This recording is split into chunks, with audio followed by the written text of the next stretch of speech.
welcome everybody to tonight's meeting. Councillors, staff, members of the public and residents listening online. Thank you for joining us. I declare the meeting open at 7:02 p.m. And tonight we have one member of the public that's registered to speak by audio-visual link, and so if I could ask that you keep your microphone muted and video off until I invite you to speak. So just reiterating, everyone's reminded to conduct themselves in a polite and professional manner, keeping communication factual and keeping points to 5 minutes for speakers. I'd also just like to remind everyone that the video recording is an official record of council, may be available to persons upon request in accordance with the Government Information Public Access Act 2009. No other recordings are permitted. I'd like to start by acknowledging country, that Bayside Council respects the traditional custodians of the land, elders past and present on which this meeting takes place, and acknowledges the Gadigal and Bidjigal clans of the Sydney Basin. I would now like to invite Pastor Andrew Harper from Bay City Church, Arncliffe, to open the meeting in prayer.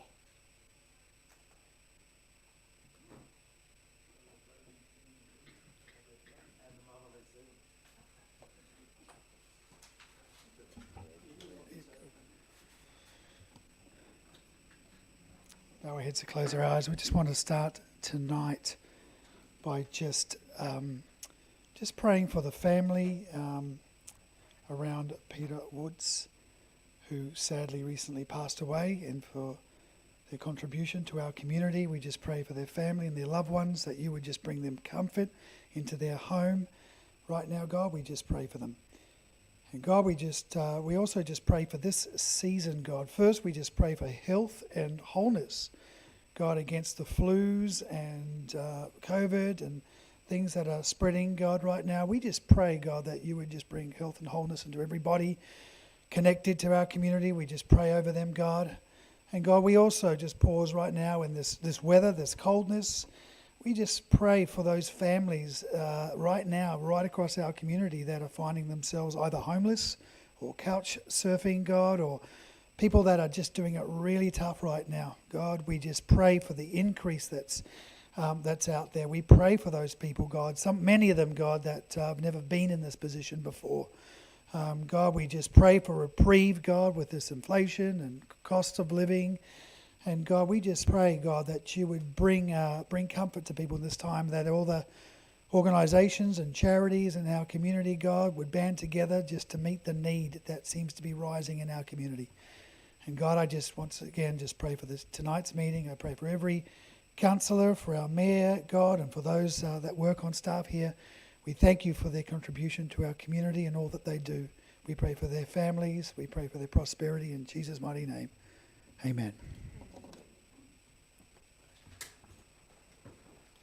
Thank you very much, Pastor Harper, for being here tonight and sharing those words. And I would also like to pay tribute to the former Councillor Peter Woods, OAM, Local Government Association President, Emeritus Mayor, and acknowledge the wonderful contribution that Peter did make to the community.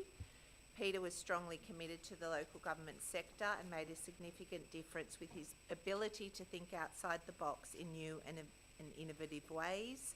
Peter's extraordinary level of service to local government and to the people of New South Wales as a whole was marked by the award of the Order of Australia Medal, the Outstanding Service Medal, and the title Emeritus Mayor.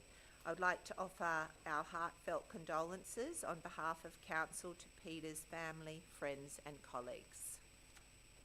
I would just also like to, just remind everyone who's listening and councillors that we have a wonderful NAIDOC week planned in the first week of July, where we celebrate the history, culture and achievements of Aboriginal and Torres Strait Islander peoples right across Australia. And this year's theme is Get Up, Stand Up, Show Up. and that's what we're going to. We've got a lot of wonderful things planned here with great events happening across the week. So there's a flag raising ceremony here at Rockdale Town Hall on Monday the 4th of July, followed by some Indigenous art. We've got an Indigenous Games Day, a family barbecue, so lots of a wonderful agenda. So just want to thank the staff that have been involved in organising that, and so we look forward to participating in that. All right, that brings me to number 4, which is apologies and attendance. So all councillors are present, so we do not have any apologies. Disclosures of interest. So there are some disclosures that have been made, and will we pull them up on the screen in a moment?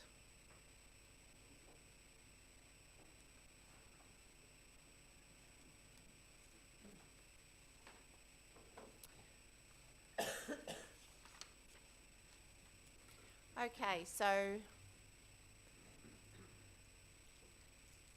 we've got, so I think they're the disclosures, yeah?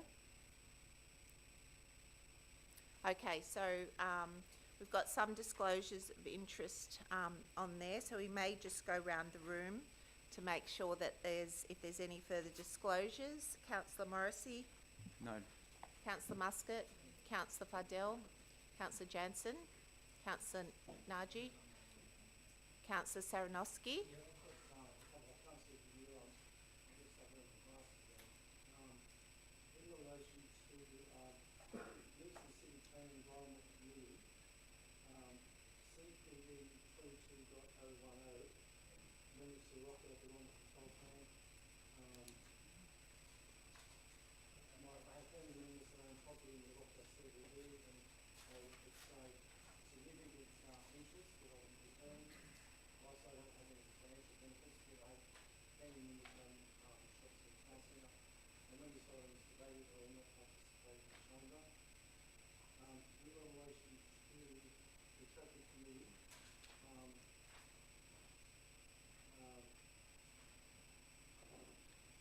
I think that might be 11.4 BTC 22.72.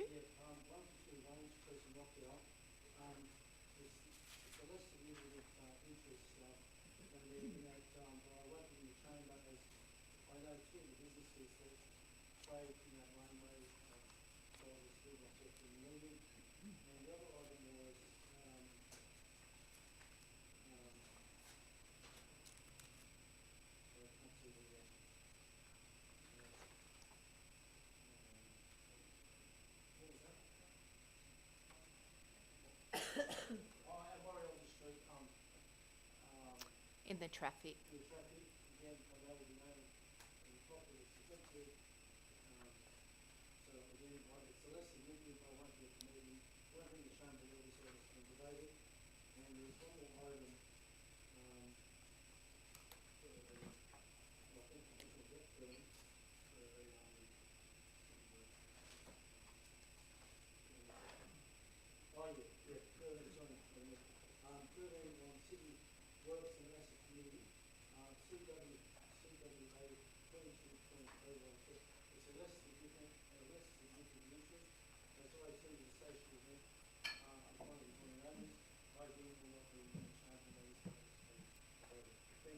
Thank you, Councillor Saranowski.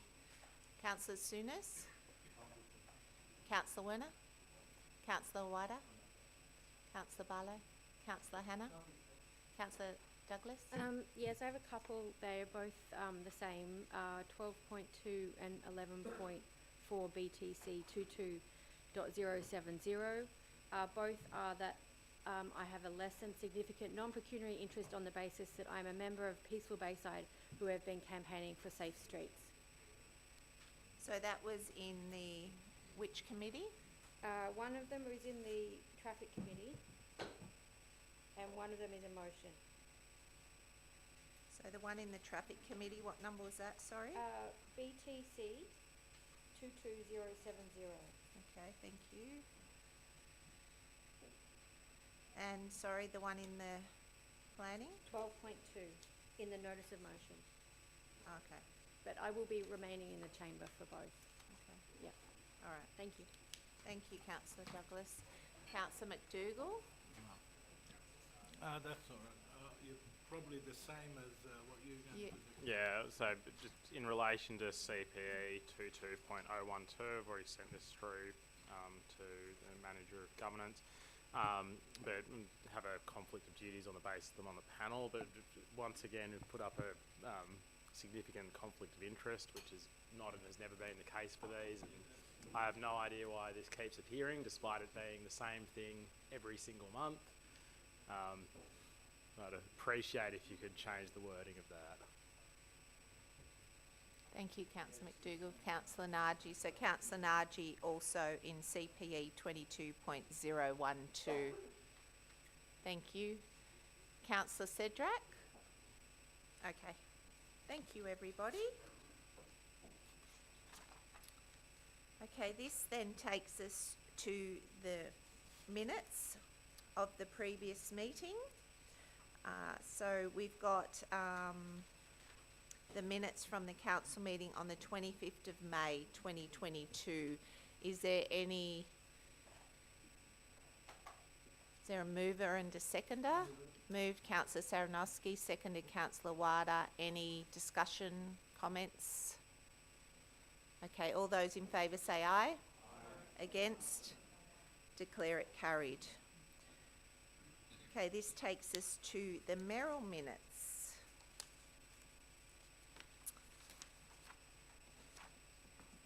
So we've got 3 Merrell Minutes. The first one, just pull it up,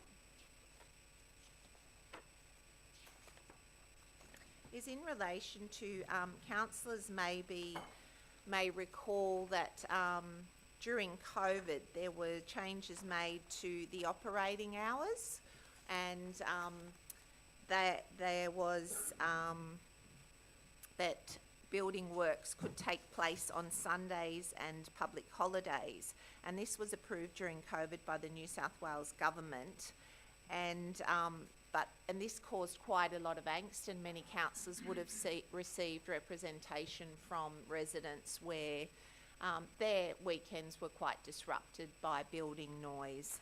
So I'd just like to note that after an extensive campaign, and we also wrote letters against this, and so it's now been, the New South Wales government has now reversed its proposal to expand the construction hours across Sundays and public holidays.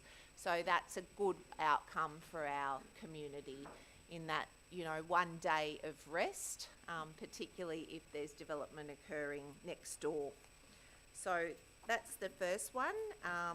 The Mayor, just, it's wonderful that's happening, but can you please advertise it so that everyone would have had phone calls about Sunday work, and no, you weren't really sure whether it was going to happen or not, and maybe it should be on Facebook to say this work has to stop now, and then at least we can all say the same. No, you can't do it anymore. Wonderful. Thank you, Councillor Butler. We will get that out onto social media, and we'll also do a media release. Perfect. All right. So I'll move that. All in favour say aye. Aye. Against? Declare it carried. Takes us to 7.2. So this is a mayoral minute on unfair developer contributions, and this has been, we've spoken about this before in the chamber and at committee, and it's really important that councils keep the pressure up, because this will have a massive impact on all councils, and particularly our council. So what the motion is asking, that we urge all members of the upper house of the New South Wales State Parliament to resoundingly reject the proposed developer contribution reforms, which will dramatically reduce council's ability to fund vital infrastructure for our growing community and unfairly burden existing ratepayers. So we can see here that there was a range of, you know, these reforms if adopted, will leave councils financially crippled and communities without essential infrastructure. So this is an absolute disaster, and there is a suggestion that Bayside could be of losing approximately $10 million each year, which is a huge amount of money. So this is increasingly concerning. So I've listed the proposed reforms there for people to have a look. So so if this were to come into effect, Bayside could be shortchanged $140 million in contributions over the next 15 years. So that is, and that would mean, if that was implemented, that would mean rates would need to increase immediately to cover that gap. So if you're speaking to anyone, you know, we've got to continue putting pressure on the upper house so that that this doesn't pass through. Would anyone like to speak? Councillor Saranowski.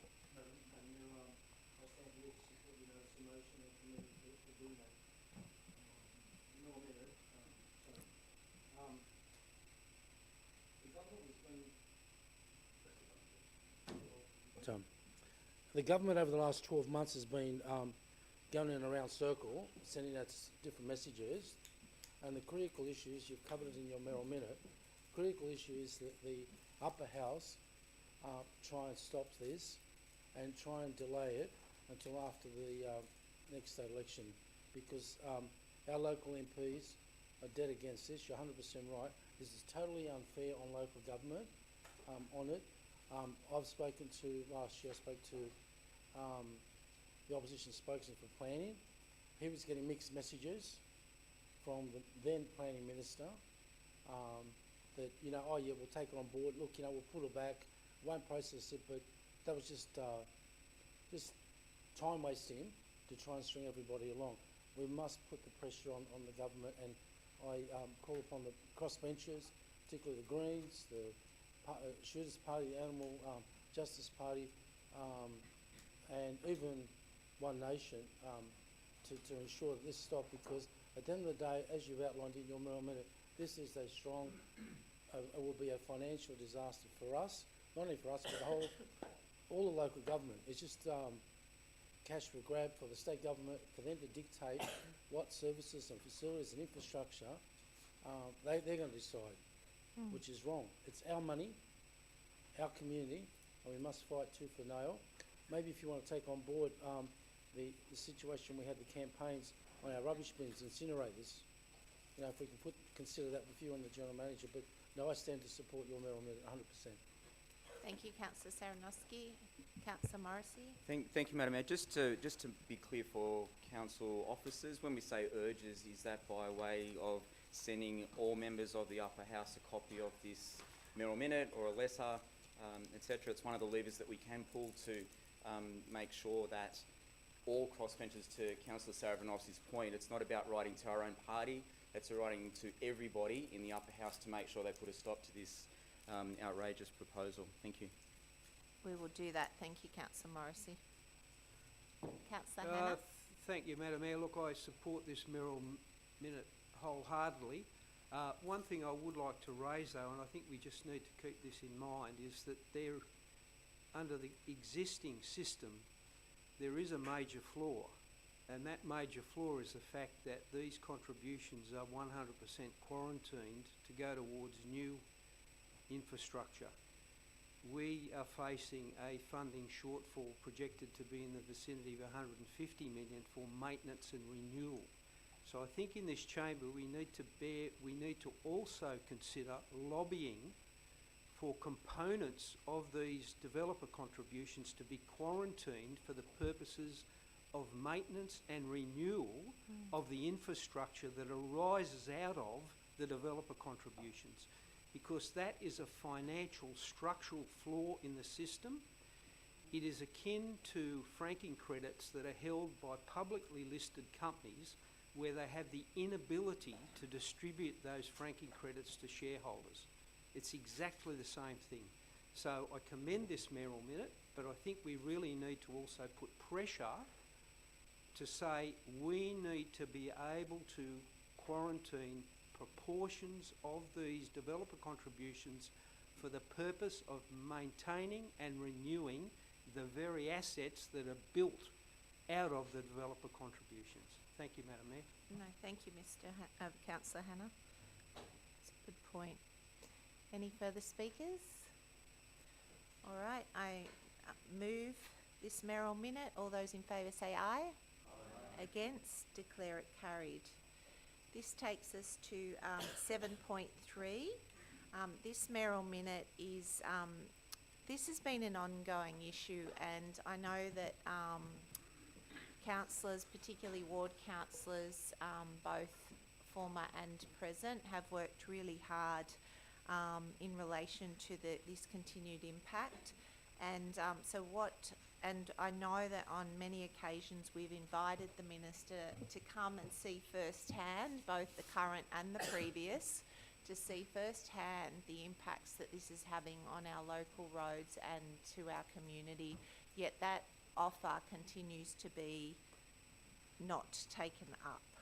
So again, I propose that we write to the Minister for Metropolitan Roads, Natalie Ward MP, expressing our increased concern about the impact of the M5 East toll avoidance on local residents and businesses, particularly along Stony Creek Road and Forest Road, but, you know, notwithstanding that there's a number of other roads that are also then taken as a shortcut, and that Council acknowledges the continued representations made by our local members, Chris Minns MP and Steve Camper MP, on behalf of the community in relation to the impact of the M5 East and M8 tolls, and note and support the community meeting to be held on Sunday the 26th of June 2022. So that's been shared with councillors, so we're encouraging our community to attend as well. This is a really important opportunity to show the dire impact it is having, and that we call on the state government to release the findings of the study, which is the Network Performance Review, into the impact of the M5 East and M8 tolls on toll avoidance and traffic volumes on local roads. So I've provided a bit of background there in relation to, so I'll take that as read. Only just to add there that, you know, this meeting on Sunday is being led by Chris Minns, member for Cogra, to give the community a voice. And this will be at Bexley RSL at 12 noon. And I will be attending, and I encourage all councillors and concerned residents of the community to come along and have your say. So there's a little bit more that we councillors can see there in the Merrell Minute, but I won't read it out. Madam Mayor, there was just a request to add part 5 to reinstate the M5 Working Party. Yeah, okay. So that was a request Yes. from a very active chamber president. Yeah, yeah. Yeah, I'm happy. I think, Madam Mayor, I stand to support your Merrell Minute. I think the people, Councillor Bala, yourself, and a couple other councillors were at the Chamber of Commerce gathering in the financial year. And yeah, I do support addition of number 5. I think in the last term of council, the M5 Working Party, and for the last term, I mean, there's been a lot of community forums helping businesses and coming up, and it is important to form that group in terms of giving back feedback to councillors and the staff on what is actually being experienced by the extra traffic and the trucks that are going through Stony Creek Road and Forest Road. So having that working party reinstated would be quite important. Thank you. Okay, thank you. So we'll have, Sorry, Madam Mayor. Yeah, I hadn't sorry. I actually just wanted to speak on, to thank you for the Merrell Minute. I did sit through the parliamentary inquiry on that Tuesday. Very interesting, and I think Shane Mallard from the upper house made the comment. He said, oh, where's the traffic going? I said, I can tell you, down Stony Creek Road, right into King George's Road, then back onto the M5. He said, oh, there wasn't much traffic. I said, are you kidding, are you? So, and he said, I'm the representative. You don't need the minister here. You don't need Natalie. I said, yes, we do. So they are not interested. But in all of this, it was a fascinating day, and there was a couple of the councillors did, as the upper house, one particularly, National, did ask a lot of questions. It was a shame that there was a couple away as well. But in all of this, there's a couple of councillors in this room that really know the impact of Stony Creek Road. I don't know why they're not jumping up and down. I'm getting phone calls all the time. One poor man bought the house 5 years ago on Stony Creek Road down near Kingsgrove High, and suddenly we've got this traffic 24 hours a day. So anyway, but just to say that hopefully something will happen, and the Bexley Chamber want the parking back as well. There's no point to what they're doing. It's quite odd what they've done. So, but anyway, there's councillors in this room that hear the traffic noise all the time. Thank you, Councillor Barlow. Councillor Saranowski. Thank you, Madam Mayor. I rise to support your Merrell Minute. We need to keep the heat on the Minister. Councillor Barlow is 100% right. In relation to the Shane Millard, who's in the upper house, has got a local government background. For him to say that, oh no, it's okay, the Minister doesn't have to come on here. That just shows you the mentality of the current government, Madam Mayor. All we asked for was for them to come out and see firsthand. No big deal. Same with the Cahoons in Brighton.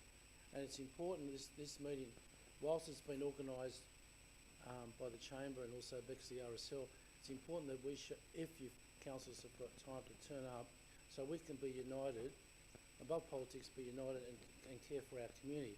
Because it is an absolute disgrace what's happening at Bexley, Forest Road, Stony Creek Road. I'm getting residents from Bexley Road have noticed a huge amount of traffic coming through. It is the fatality waiting to occur at Forest Road, Bexley. I go to podiatrists at Bexley, and inside I can hear the trucks, and the trucks are just going constantly 24 hours a day. It's important that our concerns are listened to, and hope there's a change in the government next year, which I'm confident it will, and we will finally get a solution, Madam Mayor, because this is beyond a joke and what's happening now. They have just virtually wiped us as if we don't exist.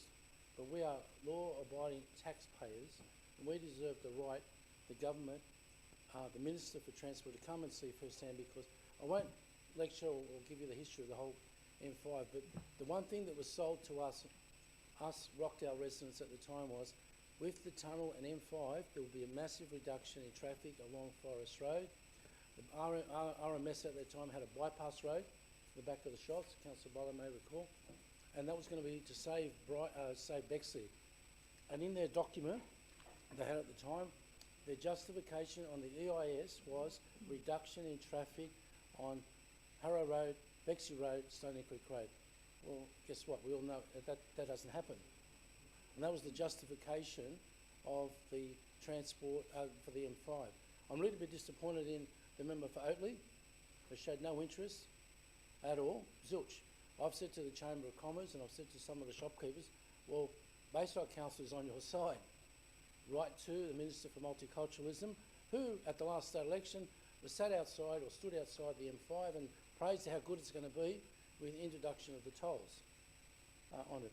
Unfortunately, the current government has sold the M5, the M8, and I think any other thing for about $9.something billion. That's going to put a bit of pressure on the new government on trying to solve the situation with the toll from King George's Road to Willow Creek. My greatest fear is also on the corner of West Marsh Street and onto the freeway. They've already got the machines up. It's just the only thing they've got to connect is the gadgets that click when you go for the toll. It's already there. So I urge you all, please come to the RSL Club on Sunday to show support for our residents. But I rise to support it 100%. Thank you, Councillor Saranowski. Councillor Hannah. Thank you, Madam Mayor. Look, I'm probably a resident that is affected by this. I've lived in my street since 1985, and I know what the traffic was like prior to the M5 opening. I'm actually one residential block back from Stony Creek Road. Now, prior to the M5 opening, it was absolutely horrendous. Now that they've introduced these totally unreasonable tolls, we're now back to where we were, plus more. The upstairs rooms of my house, during the evening, the traffic noise from the trucks is almost unbearable.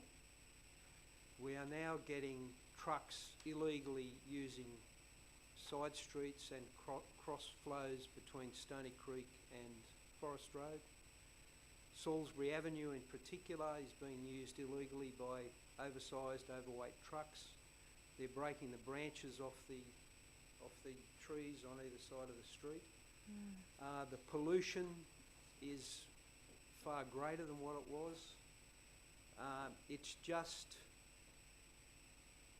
we've been treated so unfairly, and it's because the price signals on these roads are totally wrong. People won't pay $7 or $8 each way. People that work at the airport, they all get off at King George's Road and they get onto Stony Creek and use Forest Road. The trucks are not going to pay $25 or $27 each way. Whenever you've got a pricing structure like that, people are going to react to it, and that's what's happened. This is totally unfair, and to be told that, oh, we can't do anything about Stony Creek Road and Forest Road because it's the default road in case something happens on the M5. No, it's not the default road. It is the main road. And trucks in particular are now taking full advantage of that, and I don't blame them, and going at 2 a.m, 3 a.m, 4 a.m. because they're getting a good run. So the residents are not getting any reprieve from this. So I fully support this motion, Madam Mayor, and I do encourage people to go to the RSL on Sunday. Thank you. Thank you, Councillor Hannah. Any further? All right, Councillor Werner. Thank you for this Merrell Minute. I'd also like to commend it and think it's really important that we take these actions. I went to the parliamentary inquiry as well and heard from residents how just how terrible the traffic now is on those roads. Just quickly also wanted to say that one of the speakers was telling us about that Transurban weren't even following their own tolling formula. So the amounts, as Councillor Hannah said, the charges are completely unreasonable. So I think we definitely need to advocate for that to be changed. Thank you. Thank you, Councillor Werner. All right, I move the Merrell Minute. All those in favour say aye. Against, declare it carried. This takes us to item number 8. This is items by exception. So prior to the public forum, I'll proceed to deal with the remainder of the business on the paper by exception. Councillors, the public forum items and the items where councillors have declared an interest will be dealt with individually. So, so far, the items that will remain for debate will be 10.1, 10.4, 11.2, 11.3,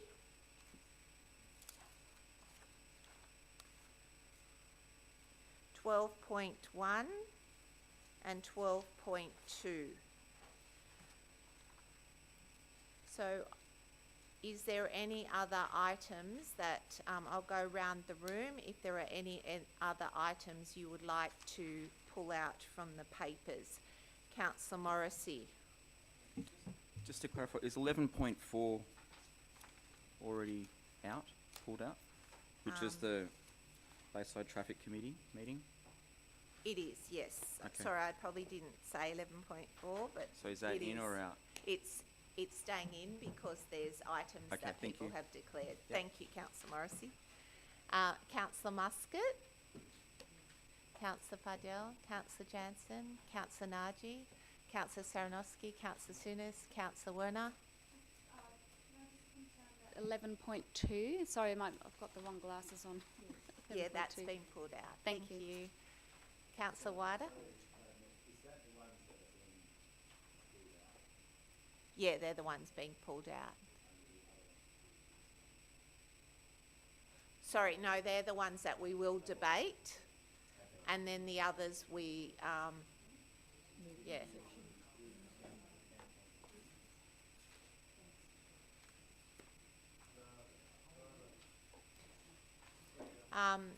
Councillor Barlow? No, it's not. Oh, that's the one you were, okay, 10.3. okay. CS 22014. What's that sit under? What committee? CS, what's that? Community Services. You want 11.1 out? No, 1014. Service New South Wales. So under the 11.1. Yeah. Oh, you're pulling out the whole lot, are you? Yeah, we have to pull out the whole Oh, lot. okay, Yeah. all right. Well, they're both in that, I think, yeah. Okay. Thank you. Councillor Hannah? Yeah, sorry, just to confirm, you are pulling out the whole lot of 11.2. So that would include all those sub letters and Well, numbers. at the moment, we have 010, which is the Rockdale Development Control Plan, and we have 012, which is the draft planning proposal for Westfield East Gardens. They're the only two that we have to pull out from that. Oh, right, okay, all right, thanks. Then could I please pull out 11.2, CPE 22.014, which is the Annual House of the Year Award. Yes, I'd like to pull that one out. Now on 11.3, I'd like to pull out CWA 22014, which is the Botany Aquatic Centre Stage 2. I think I'm right with the rest. Thank you. thank you, Councillor Thank you. Hannah. Councillor Douglas? Councillor McDougall? Councillor Cedric? Quickly, Madam Mayor, if it's okay, just clarify, with 11.3, the Boulevard car park, that's been pulled out? I can't see it. In It's CWA 22. in which minutes? 11.3? 11.3. Yes, it is. Okay, thank you. Yeah, I'll just question, 11.1, have we pulled anything? I wanted, my two were in that one, 11.1. Yeah, so we've pulled out 014, which is the one you just pulled out, which is the Surface New And South Wales. and 015, I wanted to pull out. The Community Safety Strategy. Yep. Okay, Thank you. so that's 11.1. Yep. Sorry, Mick. Councillor If, Muscat? sorry, I am standing. Oh, sorry, didn't realise. In 11.3, if we're pulling out CWA 22.014, I will have to declare a interest in that one. Thank And you. will have to remove myself from the chambers, only one. Thank you, Councillor Muscat. So that was 014. Mr Soot, did you get that? Thank you. All right. Excellent. All right. All the other items we've pulled out those items which we will debate. All the other items will be dealt with by one resolution. May I have a mover and a seconder? Moved, Councillor Douglas, seconded, Councillor Jansen. All those in favour say aye. Aye. Against? I declare that carried. All right, this takes us to the public forum. We have one speaker tonight dealing with item 10.1, which is the Bayview Street and Reginald Street Bexley review and proposed replacement of speed cushions with Watts profile humps at the roundabout. So just advise the speaker that you have 5 minutes to speak, and a warning bell will sound when only 1 minute of speaking time remains. Speakers who are on the meeting, so I can see that we do have the speaker here with us. So speakers who are joining via Teams are to have video off and microphone muted till I invite you to speak, and speakers will be removed from Teams once the item has concluded, and then you can then watch the remainder of the meeting on Bayside Council's YouTube page.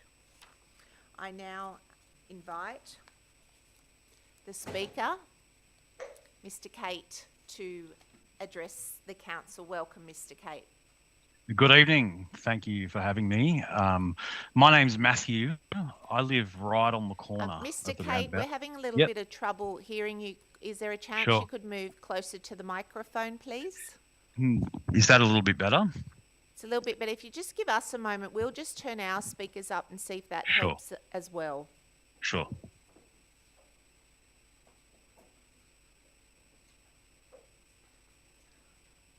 Please go ahead, Mr. Kate.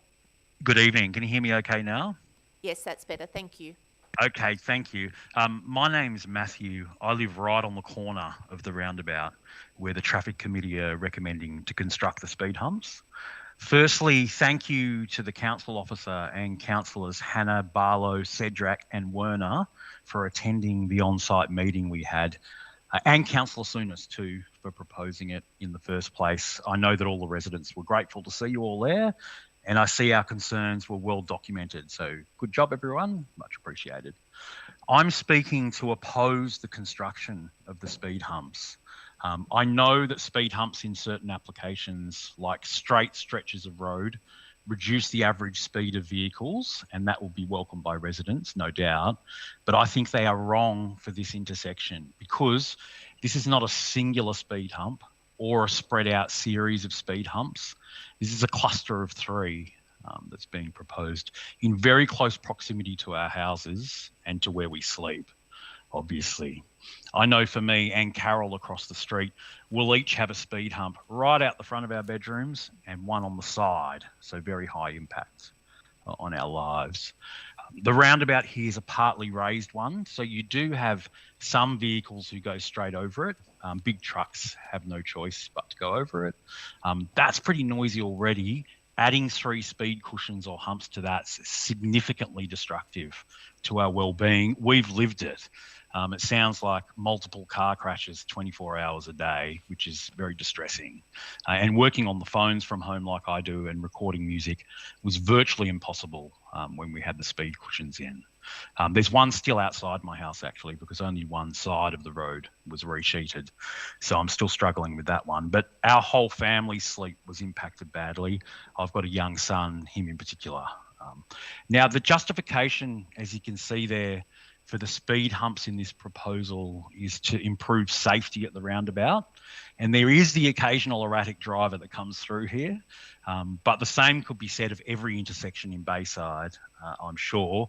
There's no traffic or crash data to establish that as a major problem here that needs fixing, nor would these speed humps fix it. The speed cushions we had didn't, and they're much higher impact on vehicles. So, councillors, I'm urging you to please consider the huge and established negative impact these speed humps would have on our lives. Weigh that up against the slim likelihood that they would solve a problem that is only really anecdotal at best and pretty far down a list of concerns at the roundabout. We think our major concerns are more directly resolved through approaches to state government than local council, with traffic volumes and presence of trucks, and that's what we plan on doing at residents. The M5 East toll is the core of the issues here after all. So please reject the Traffic Committee's recommendation for speed humps, and thank you for the opportunity to speak to this. Thank you very much, Mr. Kate, for addressing us tonight. Thank you very much. Councillor Souness. Madam Chair, I'd like to overturn or not accept the officer's recommendation.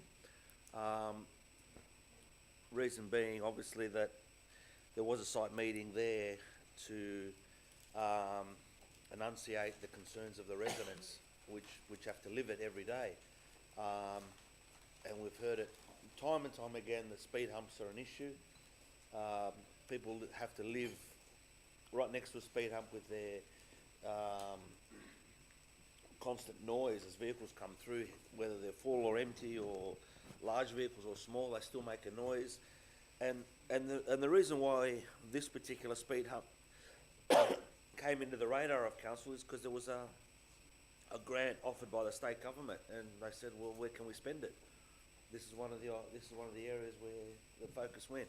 So, listening to the residents further afield, not just there. I couldn't go into the site meeting the day that council called it, but I went there after and spoke to a few of the people there. They just don't want it. It's just not the solution to that part of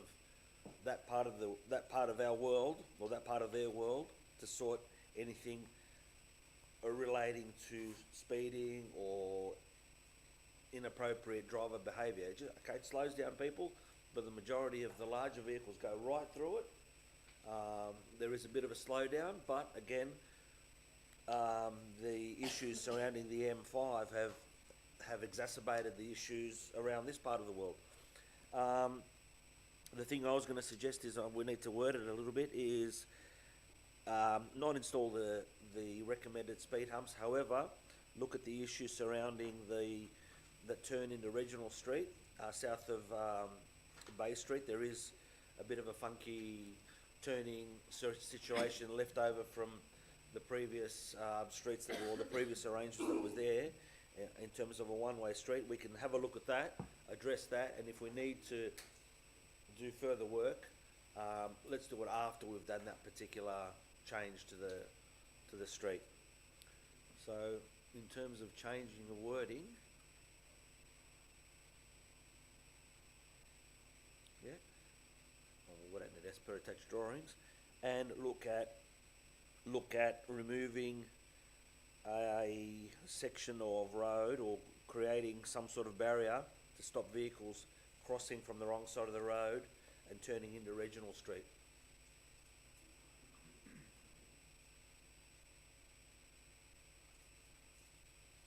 Okay, so we have And essentially it's the loss of one parking spot, which the residents don't mind for the sake of safety. The other thing that I noticed when going down there, which is a side issue, maybe we can look at that, but it's very dimly lit, that part of the neighbourhood in total. It's just the light isn't strong enough in that part of the world. Well, that's So- another thing we can address.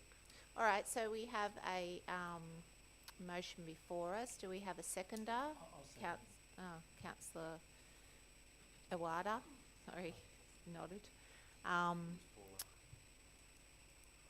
So that council, Just change the crossing that over council not, to Regional. that council not approve the replacement of the 3 rubber speed cushions with 3 watts profile speed humps at the roundabout of Bayview and Regional Street, and investigate other options, including barriers to prevent vehicles crossing over into Regional Street. Are there any other From Bayview Street. from south of Bayview Street? Well, you'd work it out once you start engineering it. Are there any other speakers? Councillor Hannah. Madam Mayor, and thank you to the resident for addressing us tonight. He was one of the residents that attended the meeting we had there on site, and I think from memory we had about 6 or 8 residents there. And just by the side, it is Wednesday night, isn't it? All night. Yeah, hump day. So that's probably... I was going to say anti-hump day. I was going to say with this. Order.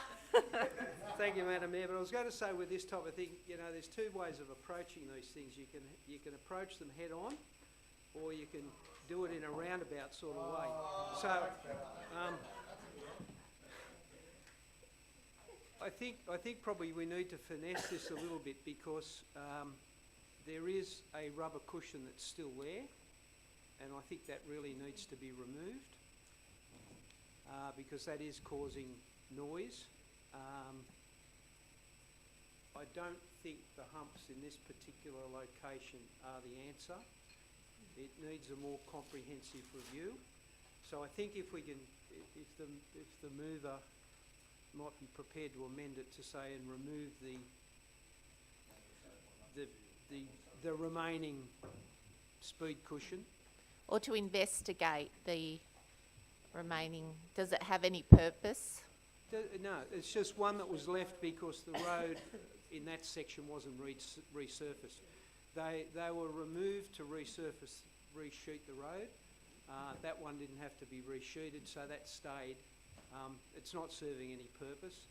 So I think, you know, we ought to resolve to remove that, and then we can look at the bigger issue with that intersection in due course if funds become available, because it's not just as simple as speed humps.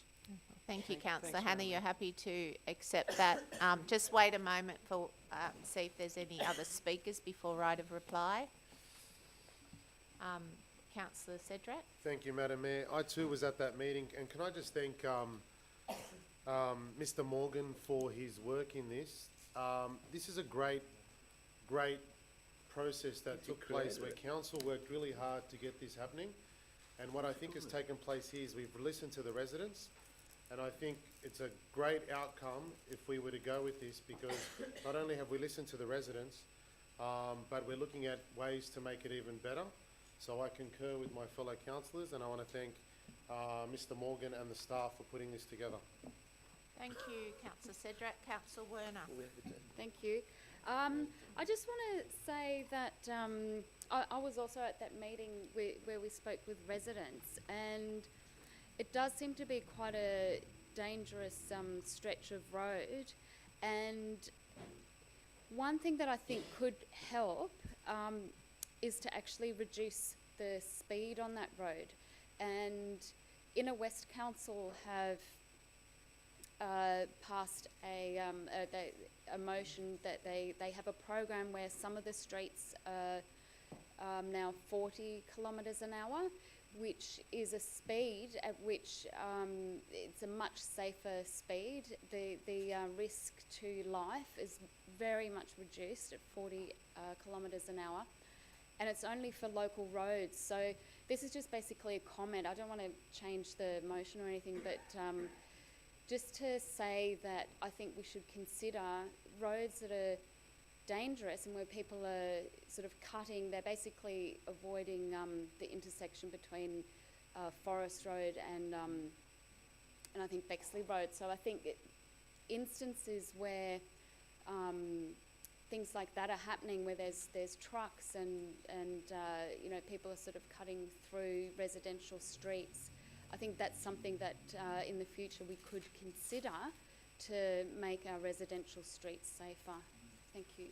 Thank you, Councillor Werner, and I'm sure that's something council officers will consider. Yeah, I'm just Councillor curious Knighty. if the appropriate director, when a councillor says it's a dangerous street or road, has there been any reported fatalities or accidents or anything? I'm just curious how dangerous, So because I've lived we in that can area for a long time. Refer to Mr. Barber. Thank you, Madam Mayor. Through you, I don't have that data on hand. This one was just to replace the previously installed speed cushions with asphalt speed humps. So we didn't look into that for this particular project, but we do have access to crash data, and I can look that up and let you know. Thank you. Any further speakers? All right, we have a motion in front of us, moved by Councillor Souness and Awada. All those in favour say aye. Against? I declare it carried. This takes us to item 10.3, which is in relation to councillor fees 2022-23. Do I have a mover? I'm happy to move that recommendation. Thank you, Councillor Awada. Do I have a seconder? Thank you, Councillor Cedric. Seconded, Councillor Cedric. Councillor Barlow. I'd just like to move. Oh, sorry. I for a moment I thought you'd moved it. So we have a mover and a seconder. Just before we debate the item, I would just like to make an amendment to the item, and that amendment be that put that council pay the deputy mayor for the remainder of the current Merrell term, in addition to the fees as a council, an amount equal to 10% of the Merrell annual fee for times when the deputy mayor acts in the role of the mayor, subject to the amount of the fee so paid to the deputy mayor being deducted from the mayor's annual fee. And I do that because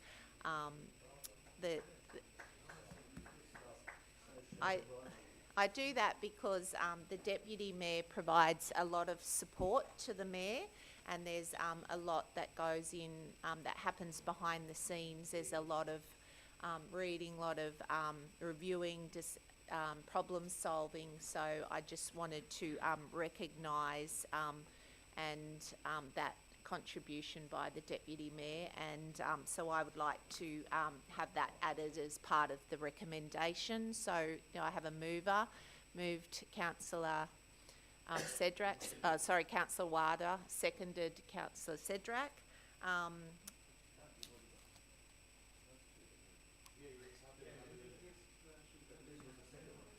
No. Councillor Cedric was the seconder. Councillor Awada, did you want to speak to it? Look, I guess I really, looking at the three options, really, the increase is not that great. Yeah, look, the increase is not great. Working it out, it's about $1,200 a year. With inflation, I mean, some councillors might argue that it's money we could go to another option, like option 3. But I think it's only fair that this recommendation is adopted, because some councillors might need the money, even though it won't make me richer or poorer, but some council, it will make a difference their bottom line. Now, we don't want to spend too much time on this, but I think some councillors, and I know a few councillors, have donated their allowance to charities and so forth. And I think when you look at the vouchers that the New South Wales government give out, the Dine and Stay in New South Wales, I mean, there was some sort of suggestion, if you're not using it and it's about to expire, just donate it to the Red Cross or any other organisation. So I think tonight we can't simply, in my opinion, moving that, I think we should go for the increase, and if you feel you're not in need for that money, by all means donate it, because some might need the money. Thank you. Thank you, Councillor Wada. Any other speakers? Councillor Barlow? I'll move an amendment, as I usually do. I'll move option 3, because I feel that if Councillor Wada's moving option 1, I believe it's a 4% increase. I'm not sure, is that correct, or is it 2%? 4%. Yeah, option 1 is Full entitlement, does that mean 4% increase? So, yeah, that's a 4%. okay, the full 4% entitlement. increase is higher than the poor bloody nurses and the teachers are getting. I watched the news just before I left, and we've got the highest. So the state government is saying, the Premier is saying that 3% increases. I think that's what the teachers or the nurses he's offered. So I get a bit confused with all that. But option 3 gives us an opportunity to just leave it the same for another 12 months, because I feel that everyone, it's not just, I'm sorry, you're not on council for the money. You are here for the community. Okay, the money's a bonus. But you shouldn't be here if you think it's going to be your pay. You are here because you're here for the community. You are getting, if you do the work that some of the councillors do, you should have about 5 times more money. So I'm hoping that everyone will agree that option 3 is the one, is fair. It's fair to the community that we're not taking the option. If we're taking the option, which is 4%, that is really not the way to go. So I'm just moving that we have option 3, plus the addition of the payment to the Deputy Mayor. I did make that comment to, when I was Deputy Mayor, Councillor Cedric was on the council, so was a few were. The Mayor of the day offered me to pay me a fee. Well, you won't get the same reaction that I got. I got the worst reaction ever because I was an independent and a Labor mayor was going to give me money as the Deputy Mayor, and that meant that I'd have to do what he said. And I thought, gee, that's never happened, but I didn't. So you won't have the same reaction, Mr. Deputy Mayor. Not like, and I think it's fair, but it was something that the reaction what we had was, it was incredible. I couldn't believe it. It was certain. Yeah, you remember. Anyway, so Alright. I'm just moving option 3 with including the bit about the Deputy Mayor. Thank you, Councillor Barlow. Before I ask for a second, I just want to, for the purposes of new councillors, to that may not be aware that council last year did not take any increase due to COVID and the pressures. So that is why council has provided 2 different options. So it would have been bringing it back in line with, which is the 4%, so the catch-up, if you like, or the second option being the standard increase, which occurs yearly and which is determined externally by the tribunal. So just to put that there. So there's an amendment being put by Councillor Barlow. Do I have a seconder for that amendment? Councillor Hannah, that's been seconded. Are there any speakers to that? Are there any speakers to that amendment? Councillor Hannah? Thank you, Madam Mayor. Look, I want to preface my remarks by saying, from a personal perspective, I'm not comfortable with the way councillors' fees are set. I think it's structurally flawed. I think they should be far more closely aligned to fees that are paid to directors of publicly listed companies. The reason I say that is that the role is very much similar to it. In fact, I would have to say that the work that is done by a number of the councillors, a lot of the councillors, far exceeds the work that is done by members of boards of publicly listed companies. In fact, there are people that make a very, very good living out of being on a number of publicly listed boards, and if you pick up a couple of chairmanships of some of these really big companies, you know, you can walk away between $500 and $1 million just for a couple of chairmanships. But having said that, there's not many publicly listed companies that have 15 directors. In fact, I did a little bit of quick research on it, and BHP's got 13, and that's one of our biggest companies. So I think the whole thing's wrong. I don't think councillors should be determining their fees because we're given here a range, and I just want to point that out, that the range is 19,180 to 31,640. That's a big range. I think though, Councillor Hannah, it's determined by there's a That's right. methodology which is around the size of the council. That's right, but that's for a council classified as a large metropolitan council. That is the range. So it shouldn't be automatic that we automatically think we need to go to the top of the range all the time. But having said that, I mean, they changed the superannuation thing in an attempt to increase the pool of suitable candidates. It will have some effect, but that is not really going to move the needle. Until the remuneration of councillors becomes more closely aligned to directorships of publicly listed companies, you are really not going to increase the pool dramatically of people interested in running for local government. Because the amount of work that goes into this is more than the amount of work that goes into some of these publicly listed companies. Okay. So that's my first point.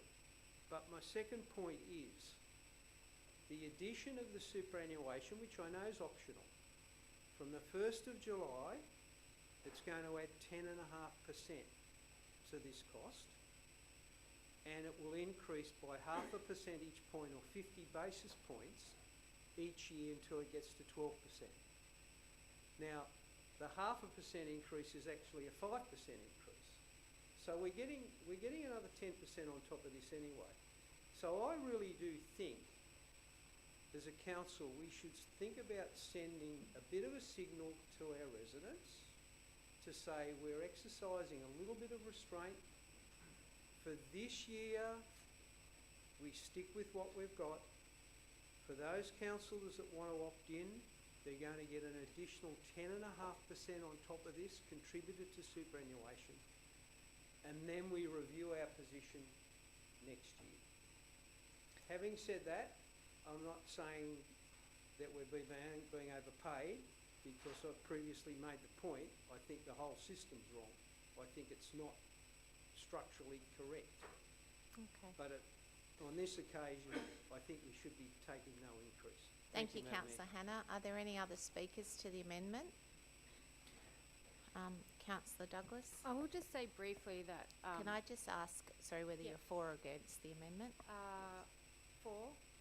I will Thank just you. say briefly that, having been newly elected in December, there has been a lot of interesting information about the IPART PEG, a system of limiting the rate structure, which I don't think most people in the community really understand. And so there has been a bit of pushback this week around the rate increase that we have passed on to the residents with permission from the government of 2.5%. I don't think most residents realise that if we didn't increase that we would have had to reduce services, and that's why we were given permission to have that rate increase. So I do think there is a role for council to explain some of this to the community, so there isn't a backlash against a perceived level of increase.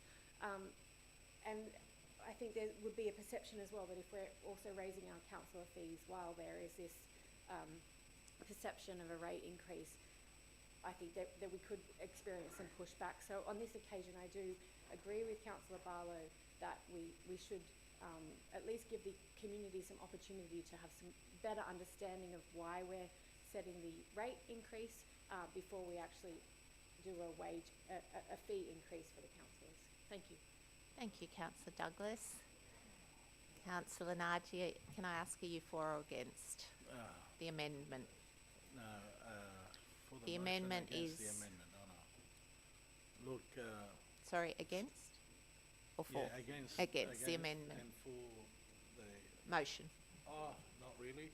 Since 2004, take it either way. So the maybe way I we'll speak, yeah, we'll okay. work on the amendment now. So the amendment for is the option amendment, 3. okay, for the amendment, but I just want to be on record, since 2004, when I was elected, I've always thought and been consistent that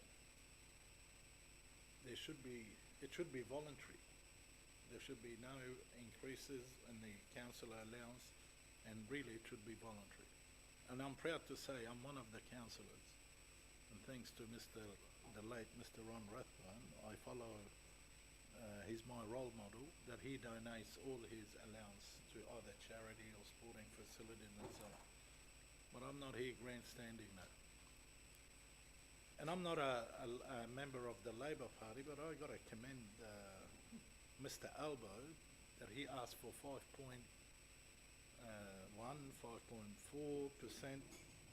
increase due to the cost of living, and there are hardships, and this community and the councillors are part of the community. Again, a 4% isn't much, and believe me, I don't want an increase. I'll be voting against it, but it's only fair, and I respect what Councillor Heidi, the perception and that, but everyone is doing it tough out there. So even councillors, so 4% is not really much. It equates to about 100 a month, and Councillor Wado is right. If you don't want it, just donate it to the needy, and that's what I do. Thank you. Thank you, Councillor Naji. Councillor Morrison. Hi, I'll be courageous and speak against the amendment. Following on from Councillor Awada's comments. For me, it's $1,230. So while 4% is a big number in today's day and age, it's $1,230. Everyone pays tax on that as well. You all know, I all know how hard you work collectively as a council and as individuals talking to people. We had very strong representations from people on the floor when we had the superannuation a couple of months ago, and it was all about making sure that we're making local government attractive and inclusive and to try and attract new candidates to join local government. Now, option one is seeking to reinstate what other large metropolitan councils have already done and are already doing, and if we continue to say 0, 0, 0, then that gap will just get wider and wider and wider, right? And then we're going to get people who are coming onto council and running for council who don't need the money. Now, personally, I'll say it's not going to make any difference whether we get this or not. Well, I'm luckily and very, very fortunate that I'm in that position, but there's so many that aren't. There's a lot of people who are returning to work, part-time dads, part-time mums, work from home. Local government is a fantastic platform for those people to come in and do something there for the community. And to Councillor Barlow's point, and I'm not, you don't come here for the money, but it is some way, it is some compensation for the time and the effort that you put in. I know how many hours each of us put into this, what is effectively a job, for little to no remuneration, which is determined by an independent panel as to what's fair. So Councillor Naji has also said, to his credit, that he donates a large proportion, although I'm not too sure, it's his business, he donates to charity. There'll be some councillors around who don't take the superannuation payment, but that's a choice for them to make. If you want to redirect your fee to somewhere else, that's your choice to make. But for me, it is around, it's about making local government a place where we can encourage people from all backgrounds and all walks of life. And if we don't keep up with the nominal amounts that are determined by the pricing tribunal, it's just going to widen the gap. So for me, it's about keeping up. It's $100 a week, $1,230 if the papers are correct, per annum, less tax. It's not a great deal. And I think it's a completely separate debate from the rates. We are talking here about two separate issues. The rates is determined by IPART. As we know, there's a 2.5% increase. That's every single year across every single council in the nation. So we can't mix what we're talking about. We're talking about councillor remuneration versus rates. It's a completely separate debate, and we need to keep things separate on this floor. So therefore, I'm speaking against the motion, against the amendment, which effectively is for the motion. Thank you. Okay, sorry, any more speakers? Yes, Councillor thank you. Muscat? Are you I'm just- speaking for or against? I just want to ask a question for clarification. Sure. In that if we are voting for or against, is that combining point 1 and 2 of the amendment? So what that will do is if this amendment would go through, it would mean there'd be no increase in remuneration at all. If this amendment is lost, we go back to the original motion, and the original motion is option 1 on the paper. Right, so the question I'm asking is the one about the council paying the deputy mayor, is that considered to be in with point 1? Oh, sorry, it's in both. Yeah, Sorry. thank you.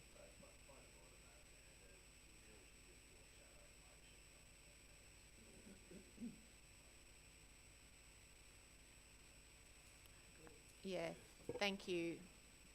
Thank you, Councillor McDougall. So we've got a foreshadowed motion before us, Madam and Mayor, are there any I'm other? sorry, a foreshadowed motion. I have moved it as an amendment, which means it gets into the records. If it's a foreshadowed motion, it goes nowhere. It doesn't get recorded, it gets nothing. So I could then move a foreshadowed motion, then you'd have a motion, an amendment, and a foreshadowed motion. As far as I'm concerned, that should be amendment. It should not be a foreshadowed motion because that's manipulating. So it's yeah. Thank you. It does, following consultation, it does sit as a point of order as a foreshadowed motion. So that's we'll rule it as a foreshadowed motion. So then that takes us back to the original motion. So, Councillor McDougall. Sorry, I just want to speak to my point of order and thank you for upholding it, because I think we circle around this. Foreshadowed motion and an amendment are different things. A foreshadowed motion is where you are directly negativing the motion. You can't just move an amendment that says I disagree with the motion. You move a foreshadowed motion. It's about the order it's considered in. It's not what the chair thinks or what you move it as. There is a definition for this. Thank you, Councillor McDougall, for clarifying that for councillors. All right, so then we revert back to the original motion. And so the original motion was moved by Councillor Awada and Cedric. And are there any speakers to the original motion? No, therefore... If I can speak to the original motion, I'll just make it very clear that you're voting for a 4% increase, which is higher than what the nurses were given by the state government the other day, yesterday, and the teachers. I believe they only got 3%. So just because we didn't take the 2% last year doesn't mean we need to top it up this year. There is no way, it is not, you are not here because of the money. It doesn't matter who you are, what you do, what you earn. It is not about the money, and you shouldn't be talking about the money because you're going to pay tax on it. So the issue is very clearly the motion that you are going to, the main motion is, it is a 4% increase, not a 2%. You are giving yourself an extra 1% than the government gave everyone else, the health and teachers. From my understanding, they got 3%. So it is up to you to make that decision. You can actually move another foreshadowed motion if you like and make it 3% or whatever you feel like. But I just felt it was better to not take any. We have a lot of shortcomings. We've got a lot of problems with our finances ourselves. So I know it's only a little bit of money, but it all adds up. But anyway, I'm just making it very clear. My belief is you are now voting for a greater increase than the nurses and the teachers. Thank you, Councillor Barlow. No other speakers. Right of reply. Thank you, Madam Mayor. Look, Nim mentioned earlier, congratulating you for putting number 3 up. I think if you were after the money, you wouldn't have given 10% away from your own Merrell allowance. Now, secondly, I don't want to sound like a maths teacher, but when you're adding 4% on $30,000, it's different to adding 3% for the nurses and teachers that get $120,000 a year. Now, look, I do respect councillors that don't want to have the increase. Again, I just repeat, if you're not after the money and you don't need that extra money, just donate it and you're back to square one. So I guess we've got a motion and I hope you do support my motion.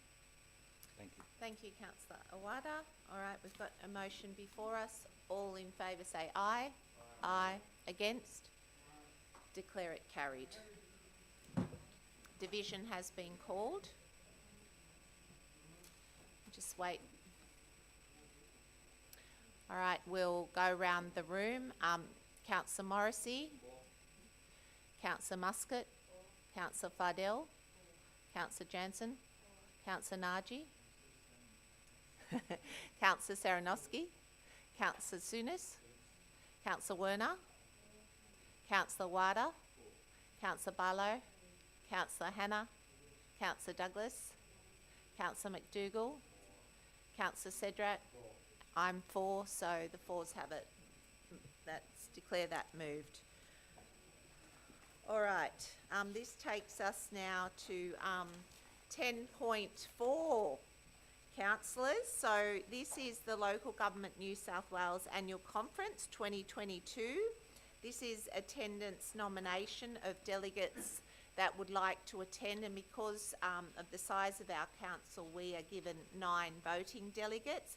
And I just have to say, over the last 3 days, Councillor Morrissey, Councillor Jansen, Councillor Werner and I attended the Australian Local Government Conference in Canberra, and I have to say, I think we took away a lot of things, a lot of information, a lot of knowledge. There were some really good speakers there, and we've certainly come back with some great ideas for council, and a lot of levers that we can pull, particularly to support council.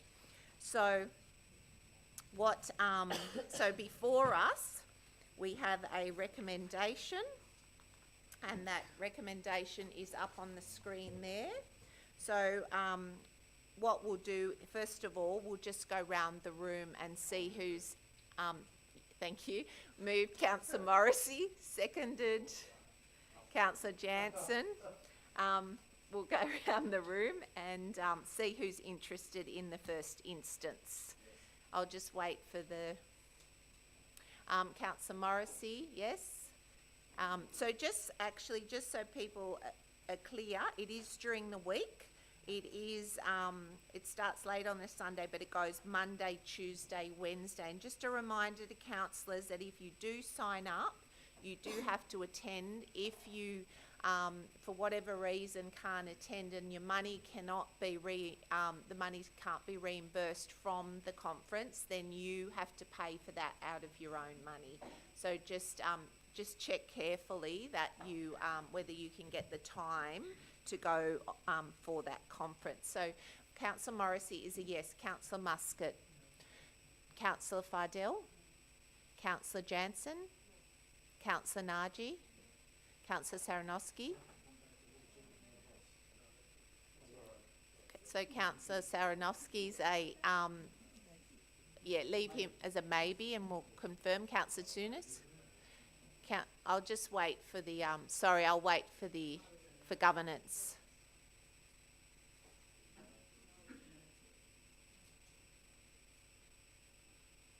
So Councillor Saranowski and Sunis are maybes.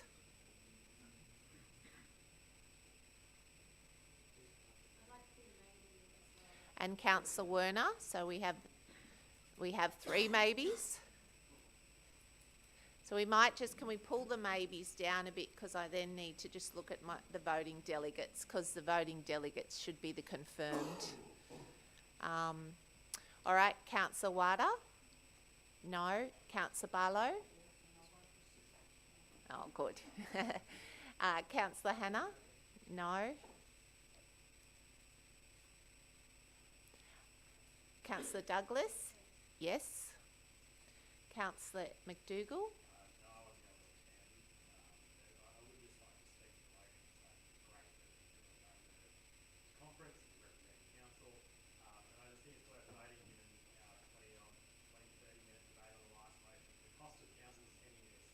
Something like 3 times what you spent this time based on, and just the performative nature of the stuff is really it's great. I think the local government in New South Wales is a great body, and I hope you all have a great time and represent our council. Thank you, Councillor McDougall. Councillor Cedric, can you attend? Can I be a maybe as well? You can be a maybe.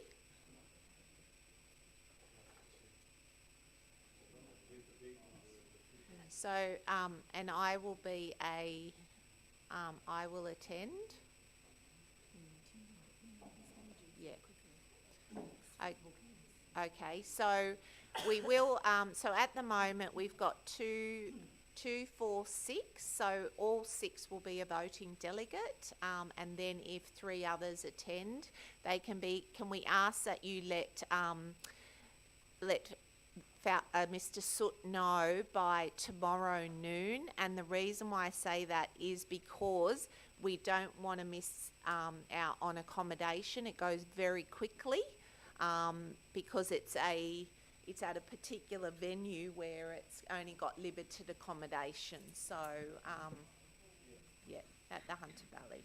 So, all right, is there any, Councillor Douglas? I just wanted to comment on Councillor McDougall's comment. I mean, I did go to the local government New South Wales conference in February.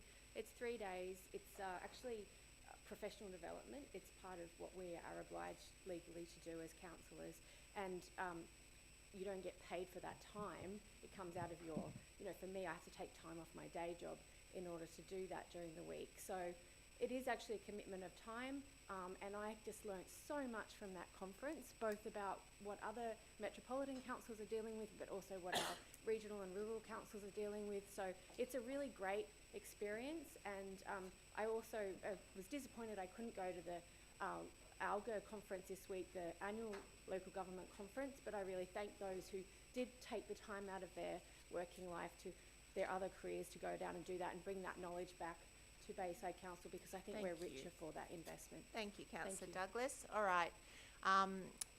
Right of reply, Councillor Morrissey? Okay. All right. All those in favour say aye. Against? I declare that carried. All right. This takes us to minutes and reports of committee. So we have 11.1, which is the minutes of the City Services Committee of the 1st of June 2022. And we have a couple of items. And I just want to remind councillors that committee meetings are there for all councillors to attend. And if you read the committee reports, whether I imagine all councillors are reading the committee report, whether they're on the committee or not. And if you have any concerns, I encourage you to come and debate those concerns at committee, because that is the purpose of committee, rather than reiterating debates that have already been had. So I just want to make that point there, so we're not in the practice of pulling things out. All right, so we have item 0.014, which is the Service New South Wales Renewed Partnership Agreement. Madam Mayor. Councillor. Sorry, just a point of order, Madam Mayor. Just if we can recommit, it's item CPE 22011 actually requires a decision, so we have to recommit that to the paper, please. I'm happy to talk to it at the time. Okay. Thank you. Thank you, Councillor Morrissey. Moved. Councillor, moved Councillor McDougall, seconded Councillor Jansen. All those in favour say aye. Against, declare it carried. All right, so we'll stay in order of the business paper. So that takes us to 011. Councillor Morrissey, you wanted to speak to that item? Yeah. Okay, sorry. So CPE, this is alignment of the Sydney Coastal Councils Group. Bayside. Oh, sorry, I'm on the No? wrong agenda item. So I thought you meant 011. No, 22. That's what I was... Sorry, Okay. my mistake. What paper's that in? City planning. Yeah, I just got the number wrong. So it's in CPE. I know, but I just need to cross it off. Hang on. Just a moment, let me cross it off on my paper so I can keep track of what we're debating, what we're not. All right, I have that. Thank you, Councillor Morrissey. Now I come back to 11.1. The first item that's been pulled has been 014, Service New South Wales Renewed Partnership Agreement. Councillor Barlow? I just thought it needs to be pulled out at council so that everyone understands. I know everyone can read the papers, but this was fascinating, the Service New South Wales, and I believe what I'm suggesting is that you have something put up onto Facebook, because there's so much help there, which I never knew about, and I had a small business. It's a really good report, and it's got the Service New South Wales for Business provides free personalised support for small business owners to help them understand industry regulations, which can be quite complicated, and guide them through and give them support.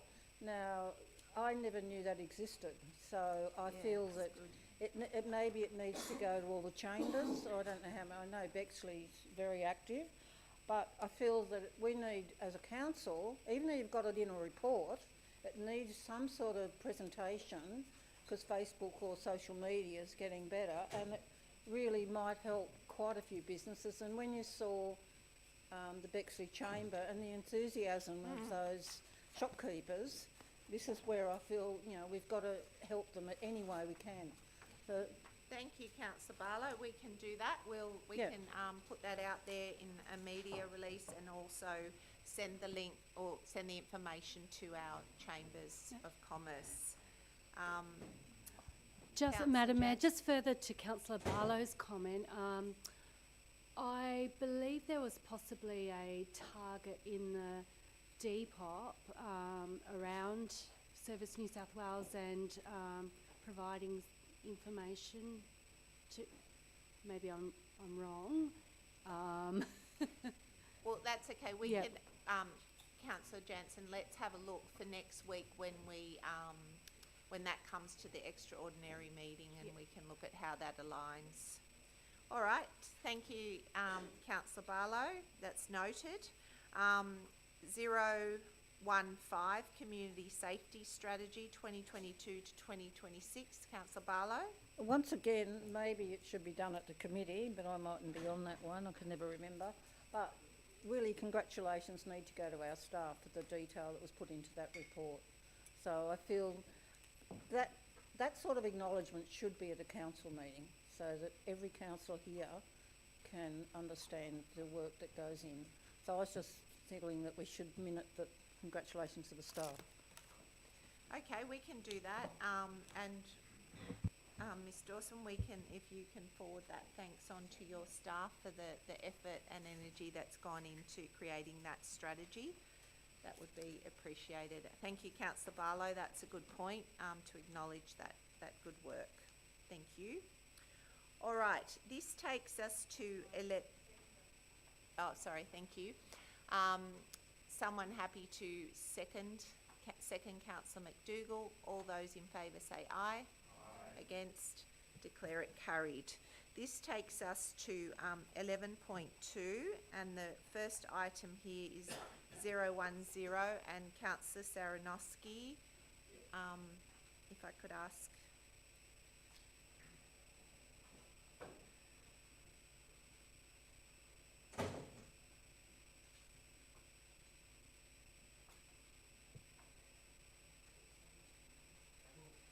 Okay, this is in relation to amendments to Rockdale Development Control Plan 2011, Chapter 7.5, Rockdale Town Centre. Councillor Werner, I believe you pulled this item. Thank you. I've got a proposed amendment that I have sent to Mr. Soot. As a, should I talk about that first, or do we need to move the of the amendment? All right, so in order to debate this item then, if there's more than a comment, there's the original motion before us. Is someone happy to move and second that? Which moved Councillor Morrissey, seconded Councillor Fardell. All those in favour say aye. Against, declare that moved. And now, if you want to, Councillor Werner, if you wanted to. Thank you. Yeah, so we, and the reason I pull this out, and I know I'm changing, or, you know, I'm proposing something seemingly at the last minute, but we've just been to a conference at which we have heard from councils around Australia about many things, including the housing crisis that people are facing, and we heard about so many people who have families who are earning, who have jobs, they're earning money, they can pay rent, but it's just not enough to find something in the local area. And it is a terrible crisis, and it's happening all around Australia. And actually, in our own LGA, we've had in previous reports, we've had that 27%. This was in a council report. 27% of our residents are in housing stress, and this was a while ago. So this was even before COVID and before the recent inflation problems and so on. So I think that we urgently need to do something about this. And we had the Councillor Werner, Yeah. if I could just ask you just sit Yeah. down, please, if you don't mind. Just so I'm just reviewing the actual recommendation, and so this is a recommendation that doesn't incorporate anything that you're speaking about. So it actually is out of order because it is not with what's being recommended there. It's a different. It's doesn't sit within. I can those explain. particular I can items. explain how it's related. Okay. Yep, very quickly. We had a recommendation from the community housing organisation that one thing that councils can do is inclusionary zoning. So this point 6 is a type of inclusionary zoning, and because very simply what it does is when land is rezoned, it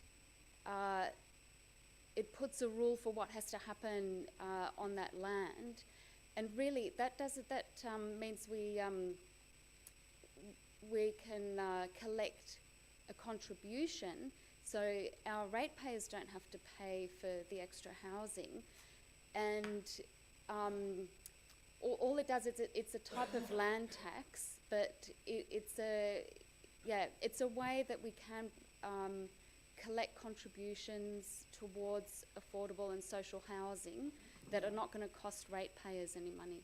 Thank you, Councillor Werner. And look, I think affordable housing is definitely something we all need to be cognizant of, and something that as a council we're working to, but the place where that is considered is not in individual planning decisions like this. It sits within the DCP, and the LEP.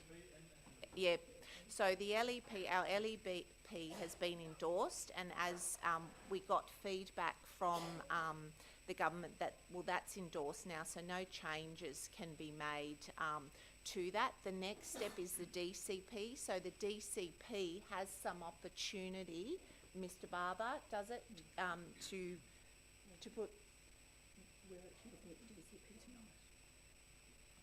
Yes, but that's only for one item, isn't it? Yeah, for the Rockdale Town Yeah. Centre. So, but I'm talking about the general DCP. We go back and have a look at an update to the LEP at a future time to do affordable housing. Okay. All right. Yeah. So, yeah. Yeah, can I speak to that then? So I think we'll call it, because it doesn't sit within this here.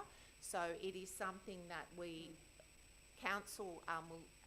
Do we have an affordable housing policy? Yes. This is social housing, And it's a different thing.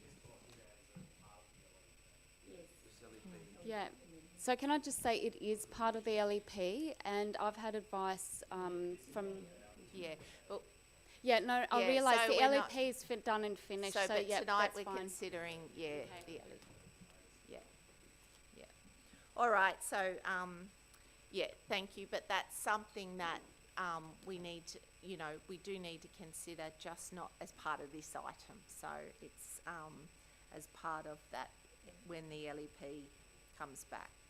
All right, so that is that item. So then I ask Councillor Saranowski to come back into the room, please.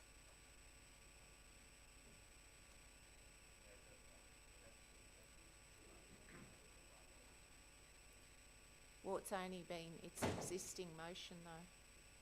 We don't need to. Did you vote on the existing motion? Yeah, Yeah, we did. No, we haven't. Oh, okay. All right, sorry, leave councillor Saranowski out there. I thought... Back out, sorry.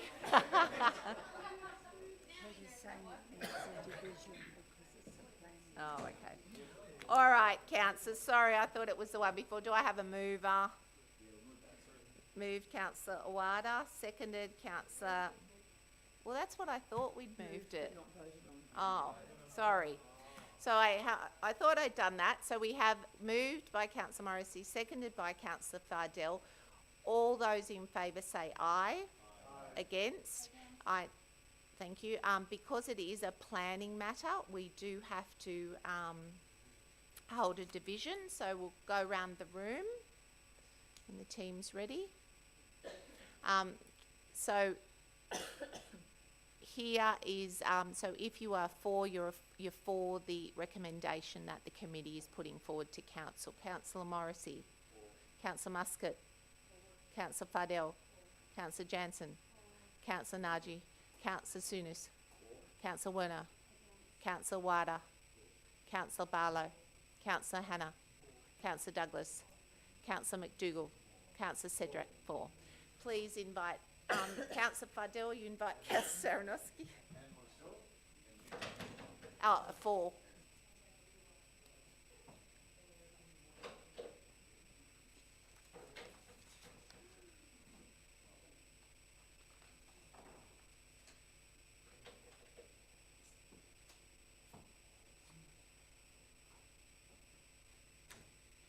Okay, this takes us to item 011. This is the alignment of Sydney Coastal Council's group annual membership term with a 4-year term of council.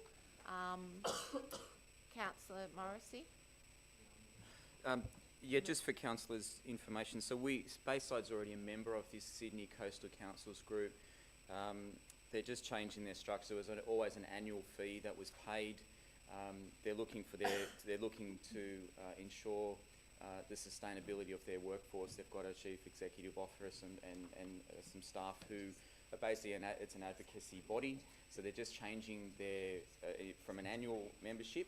They're going to council. The membership is for the term of the council of the day, and that way they can do some forward planning and their budgeting. So we do have to make a decision on in the papers there, because it says the council considers their proposal.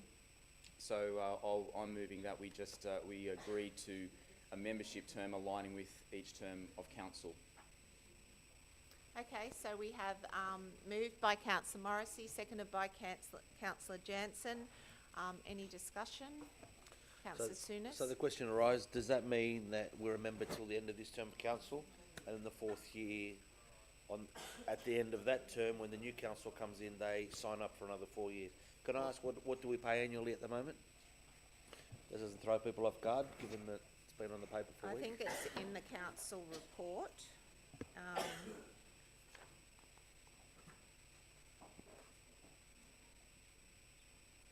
you got that info? We'll just wait for Mr. Barber to... Mr. Mamo, how much? Oh, please, thank you. Through you, Madam Chair, Madam Mayor.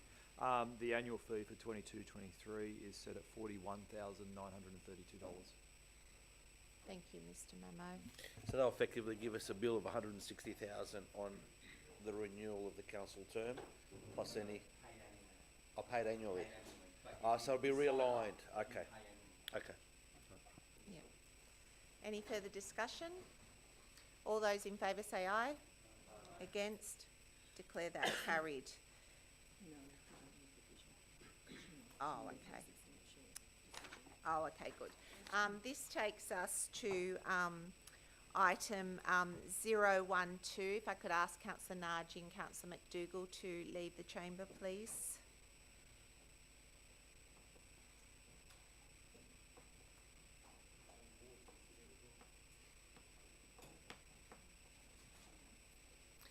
Okay, this is in request for council to consider the role of planning proposal authority. Do I have a mover? Councillor Morrissey, seconded. Councillor Muscat.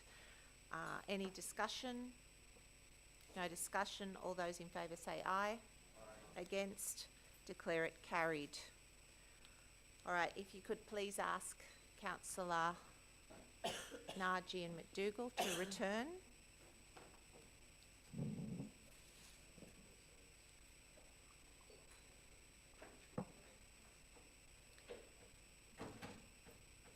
Thank you. This takes us to item 014, the Annual House of the Year Award. Councillor Hannah. Thank you, Madam Mayor. You might remember that the Emeritus Mayor, Sarafinovsky, provided me with some indulgence and actually amended his notice of motion regarding the heritage grants to tag this on. So at the time, you know, I think I referred to it as a piggyback inclusion, but just because it was a piggyback inclusion doesn't mean it became part of the pig. Now, I've got to say, when I read the actual report that's been produced, and I don't want to be disrespectful to anyone, but I was a little bit disappointed because the intention of what I was trying to reactivate is actually set out here in the background, which says the aim of the awards was to recognise and encourage building works within the local government area that contributed to or was sympathetic to the character of existing buildings and the surrounding streetscape and exhibit design excellence. Any building renovation or extension in the previous 5 years was eligible. And it goes on to talk about how it operated. Now, I seem to remember that this worked very well. But when this went to committee, it was just noted and received. Now, when you read the conclusion, and again, I don't mean to be disrespectful to anyone, but the conclusion is illogical, Madam Mayor. And I want to read you the conclusion. This is a program open to a very small proportion of the community, being only owners of a heritage-listed house and who undertook recent building or conservation work. It may prove difficult to attract sufficient entries of a high enough standard from this small cohort to create competition across 5 categories. The establishment and operation of a program such as this falls into the category of a discretionary service, a service stream that Council has very limited capacity to resource. In deciding to proceed, Council ought to be satisfied that the return to the community justifies the investment, staff time, financial opportunity cost, etc. Additional funds required $5,000 per annum. Now, Madam Mayor, I'm talking about something that potentially impacts every form of residential building within the whole local government area. I'm not talking about things that are heritage listed or things that are in part of a heritage conservation zone. How can you draw that conclusion? What I'm trying to do is reactivate a desire for good built form across the whole LGA. This is not purely applicable to items that are heritage listed, yet that's what the conclusion said. I think, well, perhaps there was, thank you, Councillor Hannah, perhaps there was a misunderstanding somewhere with the intent of your motion. I guess from the discussion that was held was that, you know, we're a very big LGA and the capability of the process of receiving nominations, undertaking a process of not only looking at the applications but then going to what could potentially be hundreds of nominations and properties is very resource intensive, regardless of what the theme is. And that was the discussion, that with our, you know, we're just being conscious of, we've got the operational plan, the DPOP, that comes to council next week, and they're the things that we're focused on. They're the important things that council need, the services we need to deliver on. So I encourage all councillors to have a look at that before the extraordinary meeting, because that guides the staff on the areas of focus. And Councillor Hannah, it's a lovely idea, and it would be, all these things are wonderful, but the practicality and then the resources is really too intensive. I'm quite happy to accept that, and in fact I'm quite happy to accept that the city said no, we don't like it, it's a bad idea. But I think we've got to do better than a conclusion like that, Madam Mayor. Point taken. It's quite clear that is completely wrong. Point taken. Thank you, Councillor Hannah. Okay. So do I have a mover? And for the original motion, moved Councillor Jansen, seconded Councillor Fardell. All those in favour say aye. Against, declare it carried. All right, this now takes us to 11.3. So the first item in the 11.3 is 012, so the proposed establishment of a strategic land and property working group. So I think if we just have a look at, so there was a recommendation that went to council, so and there was, just for the purposes of those that were not at the committee, there was Councillor Barlow put up a recommendation that we have a representative from each ward plus the mayor as the chair. So there's that recommendation before us. Do I have a mover? Councillor Morrissey, seconded Councillor Muscat. So in order to progress, Councillor Awada. So we have Councillor Morrissey for Ward 1 nomination. Councillor Naji, Ward 2. Councillor Cedrak, Ward 5. Councillor Barlow, Ward 3.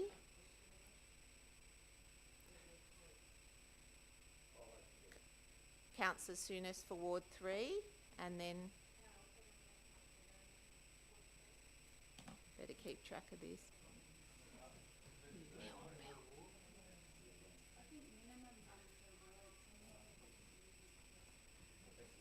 It's one. Yeah.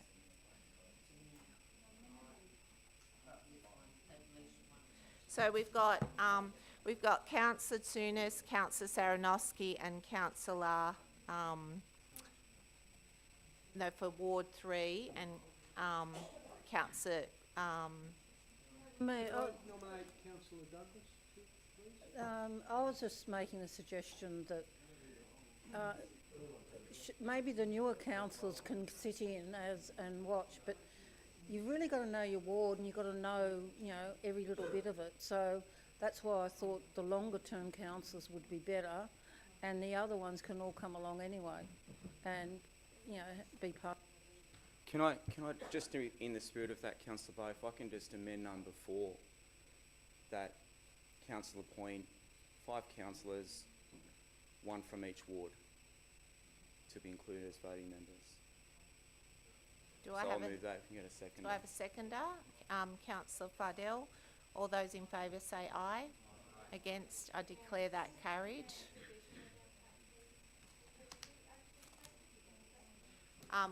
One moment. So just wait for. Okay, so we've got a motion before us. So first of all, do you want to speak to the amendment? Look, it's the working group is a working group. It's not a decision-making body. The reason is just to have one per ward. Everyone will know their ward. We don't need 3 councillors per ward. Otherwise, we'll just bring it to this and we'll sit here till 1 o'clock in the morning. it's an advisory, it's a working group. We've had a Brighton Les Sands working group. We don't have 15 people showing up and one from each ward. So in fairness, it keeps things simple. You have one representative of each ward. As ward councillors, I would hope that everyone is working collaboratively and talking to each other when these things are arising. It's going to keep things much more simple. They will provide the working group, as in all of our other working groups in the past, provide recommendations to council. If council as a body disagrees with those recommendations, you bring it to this forum. But having 3 members from one ward and 1 member from another, it's not working. We've had the Yarncliffe Youth Centre was established even before I was a councillor, and that worked very well. They brought recommendations to council. So I'm seeking support for the amendment on number 4, which is that's 1 councillor from each ward, not plus the mayor and the deputy. It's not about me. It's just 1 from each ward, with Plus the mayor. not the deputy. Yeah, 1 from each ward plus doesn't have to be the deputy of the day, because this could carry on for a long time. So that councillor appoint 1 councillor, and that keeps things simple. There'll be agendas and published. Everyone will know it's going to be transparent. I'm sure it's going to be run with Mr. Mamo. And if there's any questions before, during or after, I'm sure that as a working group we'll be able to address this. There's no need to have more than 1 councillor per ward on this working group. Thank you.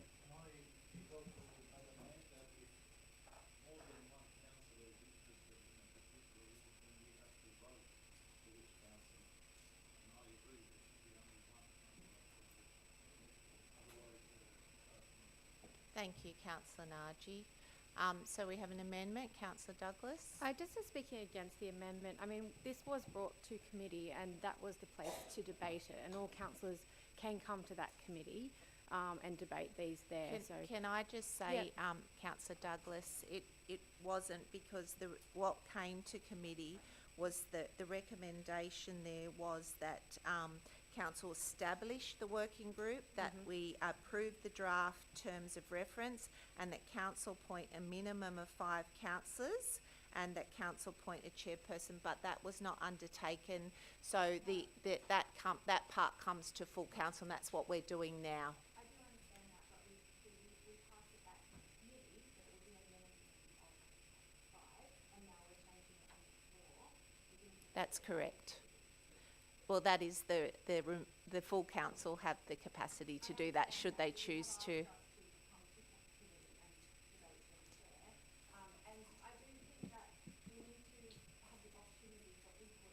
There are lots of committees that go on, there are lots of working groups, and I would love to be across all of it, because when you read the papers, you don't get the same in-depth understanding as you get to those in person. So I don't think we should be locking out councillors from an opportunity to engage with their ward.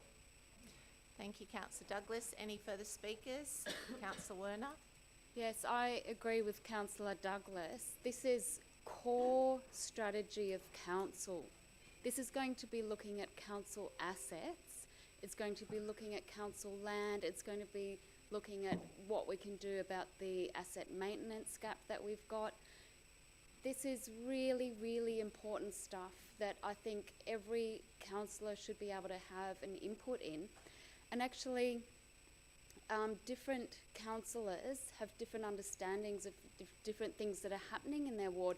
I believe that's why we have 3 councillors per ward, because there is so much going on in each ward. I think it is really, really important that we each of us get an input on this, because it's going to be making some really important decisions and going through lots and lots of information. And so, yeah, I believe any councillor that wants to be part of it should be allowed to be part of it. So it will, in relation to, as Councillor Morrissey's point, all this information comes back, and councillors who are not on there have an opportunity to read the papers, to sit and listen to the commit, to sit and listen to what's happening in the working group, should they wish to. So we've got an amendment before us. So and that amendment is on the screen. So all those in favour say aye. Against? Declare that carried. We can call a division. All those in favour of the amendment, which puts one councillor per ward plus the mayor. Councillor Morrissey. Councillor Muscat. Councillor Fardell. Councillor Jansen. Councillor Naji. Councillor Saranowski. Councillor Souness. Councillor Werner. Councillor Iwata. Councillor Barlow. Councillor Hannah. Councillor Douglas. Councillor McDougall. Councillor Cedric. Okay, so therefore this reverts us back to the nominations. So if we had one nomination for Ward 1, so we have Councillor Morrissey. We have one nomination for Ward 2, that's Councillor Naji. We have, here, I've already got him, yeah. He was nominated by Councillor Morrissey. Yeah, Councillor Barlow's there. So we will deal with, we've dealt with Ward 1, Ward 2, we'll deal with Ward 4 because there's only one nomination. That's Councillor Barlow. We will have to, at the moment, so confirming Ward 3, we have, so confirming nominations for Ward 3, we have Councillor Saranowski, Councillor Werner and Councillor Souness. Is that correct? Yes? Okay, so we'll have to go to a vote for there. So we'll, all those, so we'll, Councillor Saranowski, so all those in fact, you get, Just got to clarify, this happened before. yeah, we're going to put our hands up, yeah. It's not one person versus others, it's vote for one person. Correct. Yeah. All right. So all those. So if you can put your hand up, all those that wish to vote for Councillor Saranowski, please put your hand up. 1, 2, 3, 4, 5, 6, 7, 8, 9. Councillor Saranowski has that as the Ward 3 delegate, and now we move to Ward 5. So we had a nomination for Councillor Cedric. Were there any other Ward 5 nominations? Councillor Douglas. Any other nominations? All right, all those will go because Cedric's first there. All those for Councillor Cedric, please put your hand up. For Councillor Cedric, all those put your hands up. So we're going to go 1, 2, 3, 4, 5, 6, 7, 8. So Councillor Cedric. Yeah, got him. I thought he'd vote for himself. Yeah, you can. So that's Councillor Cedric there. So, and as we indicated, you know, councillors are welcome to be engaged, and nothing happens without coming back to full council. So, all right. So, do we need to then? So we've got those 5 nominations. All those in favour say aye. Against? Okay. No, because it's been the motion's been dealt with already. It's been moved and seconded and gone to committee. So all we're moving on now is that we're just endorsing the 5 ward councillors. Could I just make a comment then? You can make a comment. It would be really helpful if, for this matter in particular, that was brought to a GM briefing rather than just to the council meeting, so that we can have those of us who can't attend or aren't now voting members will be able to get, who feel maybe perhaps excluded, that we can have in-depth understanding of this rather than just reading the council papers, because there's a lot of nuance that as is I not said, able to be Councillor understood that way. Douglas, all councillors have the opportunity to attend and listen. So if they choose to. So what you're saying is, why are we then voting on I don't understand why we're voting on this if we all have the opportunity to attend. Does that mean? Because there's decision making, or there's recommendations that are then determined by the working party that then come to potentially committee, and then for further discussion, or to council, depending on how we do it. So there's ample opportunity there, but you've got to have there's got to be recommendations that are supported by the working group that they put forward and support. So there's decisions that are made and then put forward.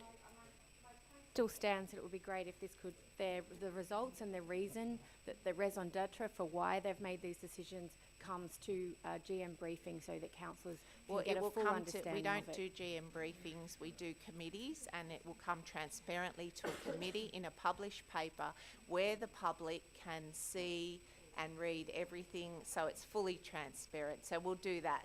We do have a monthly GM briefing. We have a slot for a monthly or even No, two we don't. GM We don't have a briefings GM briefing. We have on occasion, and we've only had about 3, and they're information sessions, and we haven't had any for a while. But look, point taken, Councillor Douglas. Thank you. So I think as part of the original one, it was 5 councillors and the mayor.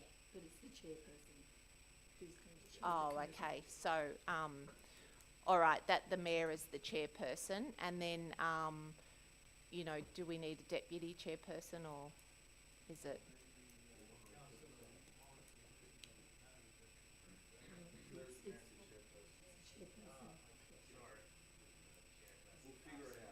If the chairperson's not there, the committee will Yeah. Okay. All right.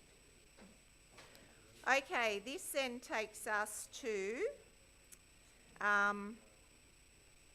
this takes us to 013, which is the proposed redevelopment of the Boulevard Car Park, Brightonley Sands. Councillor Saranowski's leading the chamber.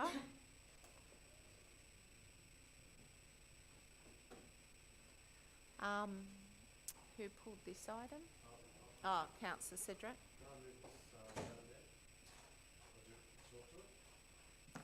Are you wanting to, yeah. Yep.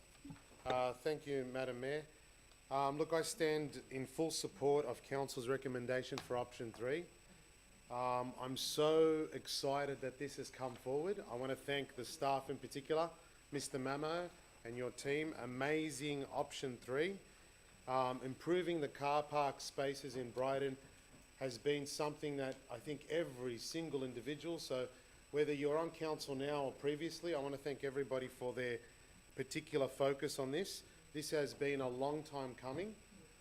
It's a step in the right direction. I want to thank Councillor Tunis and Councillor McDonald for moving this last year, and now it's coming again, that we moved it a few months ago, and my fellow Ward 5 Councillor McDougall as well, for bringing this, all pushing it forward. I just wanted to make a few points other than thanking the staff as well as the councillors. I think that option 3 is amazing. From the feedback I've got so far from the community, they're so excited by seeing something that is bigger than what we have at the moment. Whether it be 400 or 500, I think, Mr. Mamo, this is an amazing idea, and I think we always need to go bigger and better. At the moment, we've got something in front of us, whether it be 495 spots or 560 spots. What we pay for today, councillors, is a drop in the ocean compared to if we were to come back in a few years' time and say, you know what, we need to do extra. So I think through you, Madam Chair, we need to be more bold and go as hard as we can on this, and that includes looking at potential EV charging station facilities, which Councillor Naji and other councillors have been focused on, as well as Councillor Werner and Douglas. And I think this is something that we're all trying to do. This is one of those opportunities that a lot of people are going to try to bag it out. I want to also thank the Director, Mr. Clisol, for his remedial work, as well as the team who have done already amazing effort in some of those leaks in the car park. And I believe that we need to really put the community first. And if it's going to cost us, and I know we're looking at costing and that's really important, but if it's going to cost us $5 million today, that in 10 years' time or 20 years' time will be times 5, times 10. So through you, Madam Chair, this is really important that we be as bold as possible to make the best product going forward with all the facilities, whether it be the cafes, the restaurants, the car wash at the bottom, the underground car park. Let's do it all. Let's aim for the sky, and let's look at how we're going to fund this. Thank you. Thank you, councillor Cedric. Okay, that takes us to item 0. Oh, sorry. Sorry, councillor. I just can't help myself. I'm just scratching my head. And I commend Councillor Cedric for coming up with these ideas, but I just want to be on record that it's funny that back when we had the Brighton Working Party, I suggested that we should redevelop the car park ourselves. But then the advice we've had from the planning department and not holding Mr. Barber wasn't here at that time. I think it was Mr. Michael McKay. We were advised that it's better to go test the market, go with a proponent, redevelop, bigger footprint, and everything was full speed, and all of a sudden we have an independent assessor, and it just went dead. I'm just surprised, and Councillor Cedric was on the Brighton Working Committee. That wasn't, no one suggested that, and I did. I'm just wondering, scratching my head, what is the change? And I'm happy, I wanted this to be developed. What's the change in council vision? Yeah. Thank you. The GM can respond to that question. Thank you, Madam Mayor. Back in the day when we were looking at our first version of this, really the objective at that time was to see whether we could achieve additional parking at no cost to council. We were looking at a redevelopment with a larger footprint where council would give up some of its airspace in return for additional parking. That extra, at minimum, I think it was 211 spaces at the time that we said we needed. The model that's before you now will not be cost neutral, but it will be a great outcome for the community, both in terms of parking and as a destination. So I guess the objective has changed a little from being totally cost neutral to being, as a standalone organisation, what is the best use of that site and achieve the parking at the same time. Thank you, General Manager. Is that Councillor Nadiet's answers yet? I just wanted to know.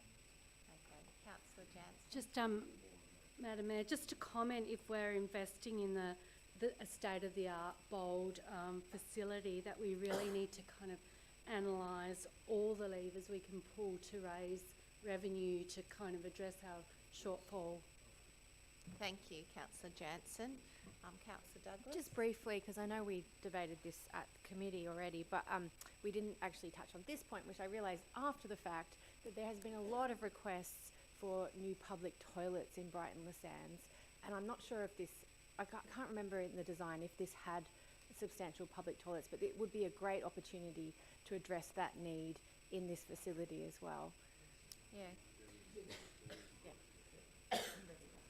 Yeah, we can certainly ensure that there are facilities for public use. Okay, Councillor Souness. I might as well say a few things since Councillor Cedric's brought it up. What concerns me is the performance of this council, not just this council, but previous council, in terms of being a landlord.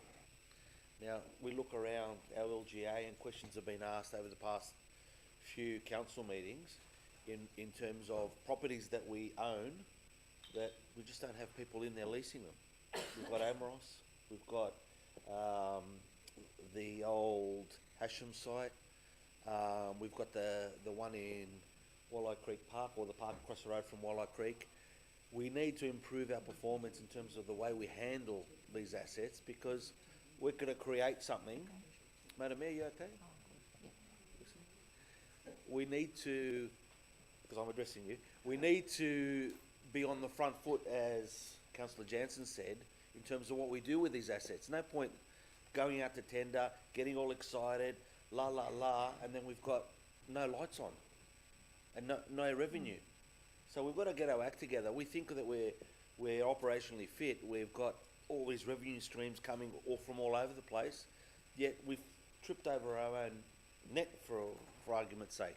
We've got opportunities that we don't hone and work on hard enough. So if we create an asset, as we're talking about here, and have all these state-of-the-art restaurants and all these things on top, which I think is a great idea, we need to get on the front foot and have good tenants in there to achieve the income that we expect of a market value. Not to bend over and say, oh, geez, we'd like to, but it's really hard. We have to give it to some other group at a much lower commercial rate than we expect. So there's a lot of water going on the bridge, obviously, but as we get closer to it, we've got to hone on that, and we've got to tighten up our act with these other commercial assets that we have. Thank you, Councillor Souness, and that's part of the work we're working towards, is, you know, in relation to the working party around our assets, looking at, you know, so that we can provide regular reports to committee as well, and about utilising our assets to the best of their ability, and first of all having an understanding of what that looks like. And as you'll note from the report, that, you know, there's also that there's draft funding and feasibility strategy that has to be developed as well. So there's a lot of work to be done, and you know, while considering, you know, that obviously you know, we consider our finances and look at a range of levers, and property is one of the first steps that we're undertaking to do that. So thank you.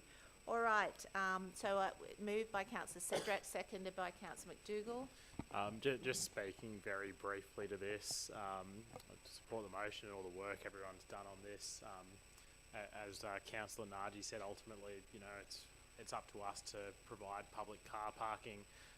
For the sake of the community, I'll just repeat that this project requires substantial funding that council doesn't currently have. That's a strategy we need to seek out moving forward. Councillor Cedric says we need to look up to the sky. It's 100 metres from the ocean. I'd be far more concerned about looking down to the ground. We should be very wary of basement car parking here. A lot of the car parks in the area have serious issues with water ingress. But ultimately, this is about placemaking at Brighton Le Sands. We need to keep that in mind as we're designing this. You only really get one chance at these things.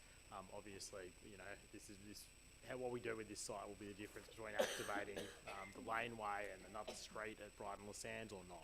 So we need to plan this well and think about the future as we develop the site.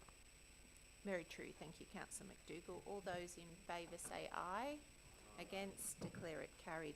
Takes us to item 014. I'll ask Councillor Muscat. Thank you.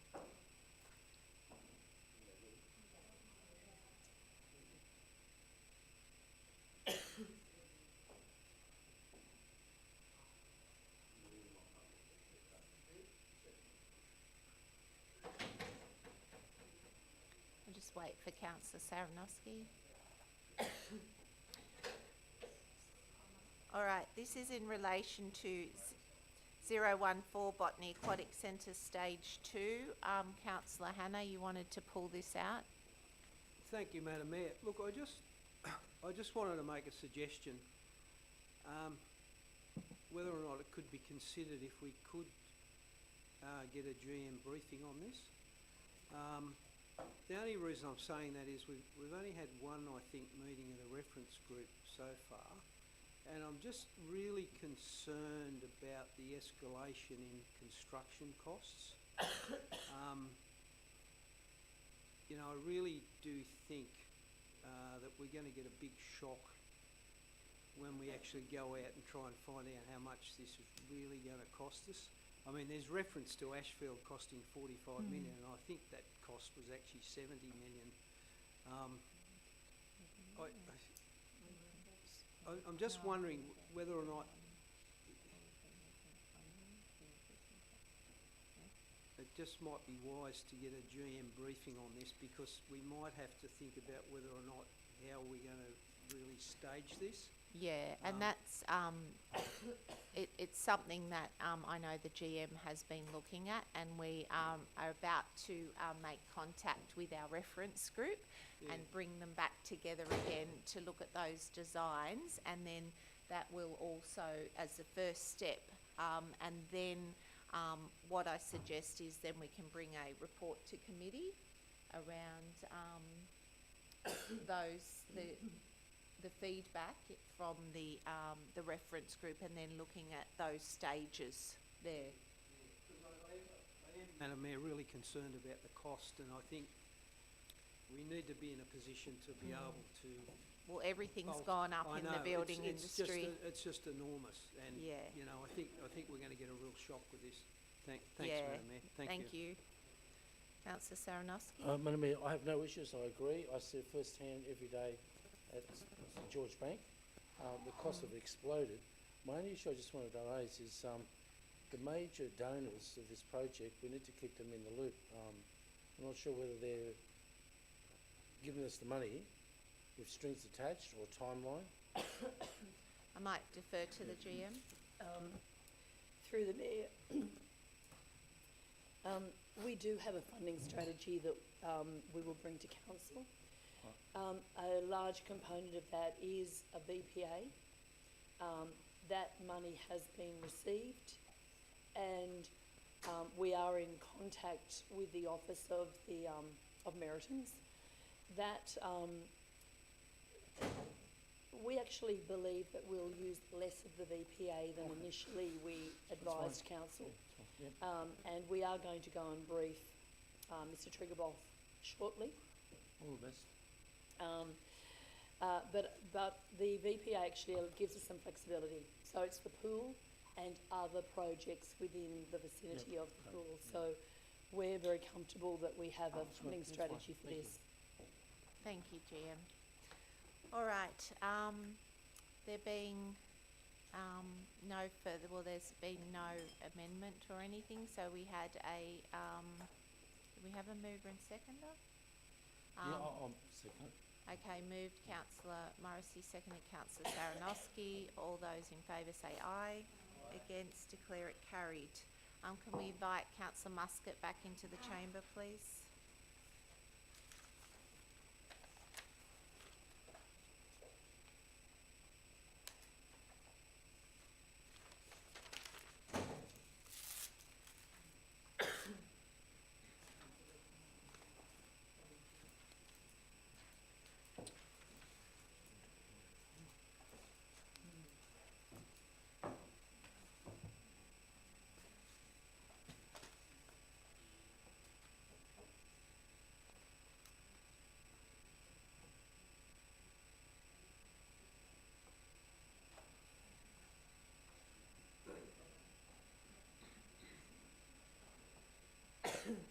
So we might just move on. So 11.4, minutes of the Traffic Committee. So we've got item 070, Riverside Drive, San Susi. Councillor Douglas, you wanted to pull the item? Oh, sorry. That's fine. Okay, that was noted. All right, that takes us Madam Mayor, can I just start a late one? Sorry, 075 on that one, just to add something to that. So this was. We'll come to that in a moment, sorry. can we? Yeah, thanks. So the other one was in relation to 072. So, are you, Councillor Saranowski, Waynes, Crescent, Rockdale, are you staying in the chamber or?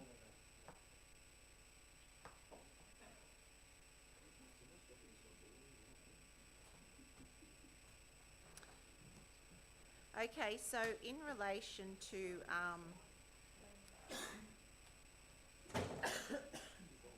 so there was a request made in relation to 1 to 2 Waynes Crescent, Rockdale, that we, trying to find where it is, that we undertake consultation with businesses there. So council did have an on-site meeting with some businesses, but there is some further discussion that needs to take place. So therefore, we're going to pull that item out so that further discussion can take place. So can either, just to make sure we get it right, consultation is vital. And, you know, before we make changes to parking, it is so limited as it is that, you know, we've really got to make sure that we're undertaking this consultation. So do I have a mover? Councillor Barlow, seconded. Councillor Fardell. All those in favour say aye. Against, declare that one carried. This takes us then to, did you want to invite Councillor? Yeah, you're back, and Councillor Saranowski too, please.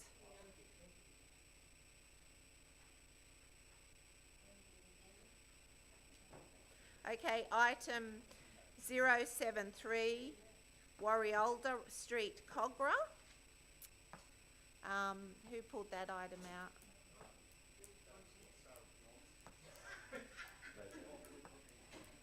Who pulled it out?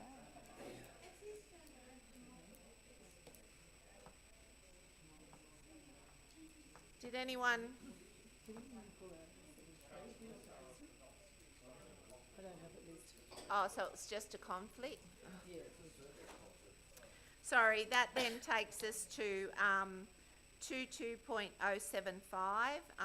Councillor Morrissey, you wanted to add something? Thank you, Madam Chair. Just, this is something that you as the Chair brought to it. Is that up?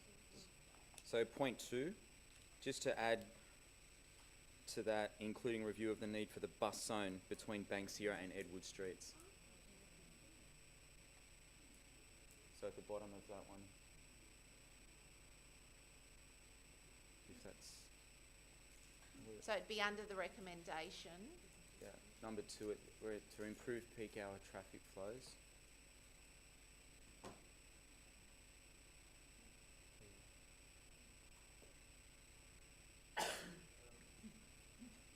So I think go up to number 2. Peak hour parking restrictions along Botany Road. So it goes into that one, and that we just add another point that. Or just continue the sentence. To improve peak hour traffic flows, including review of the need for the bus zone between Banksia and Edward Streets, which is no longer used. Okay. As a result of bus cuts. All right, moved by Councillor Morrissey, seconded by Councillor Muscat. All those in favour say aye. Against, declare it carried. Okay, that then takes us, could you please ask Councillor Saranowski to come in? This then takes us to our final 2 items. I know, let's... Notices of motion. We have 2 notices of motion before us. 12.1 is the extension for Kiama Markets. Moved. Councillor Douglas, seconded Councillor McDougall. Are there any speakers? No speakers. All those in favour say aye. Against, declare it carried. Item 12.2, notice of motion, presentation of interim Hooning hotspot starter. Moved. Councillor Douglas. Do we have a seconder? Councillor McDougall. Do we have any speakers? No speakers. All those in favour say aye. Against? Declare it carried. It takes us to number 12, questions with notice. Do we have any questions with notice? Yes, Madam Mayor. Councillor Morrissey? It's not there. You got it? There it is. This is a question in relation to the Botany Police Station, which is not a council-owned asset. It's owned by a state government department. The building is currently empty, vacant, and nobody's looking after it.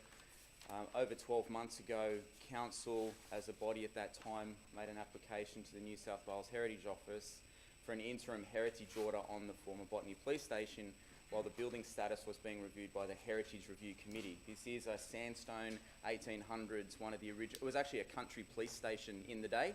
It's now in the middle of botany. The building is now rapidly deteriorating, so can council please provide an update on the status of our application at the next council meeting? Thank you. Thank you, Councillor Morrissey. Are there any other questions? No questions. There are no confidential reports. Therefore, councillors, I declare the meeting closed. We will wait until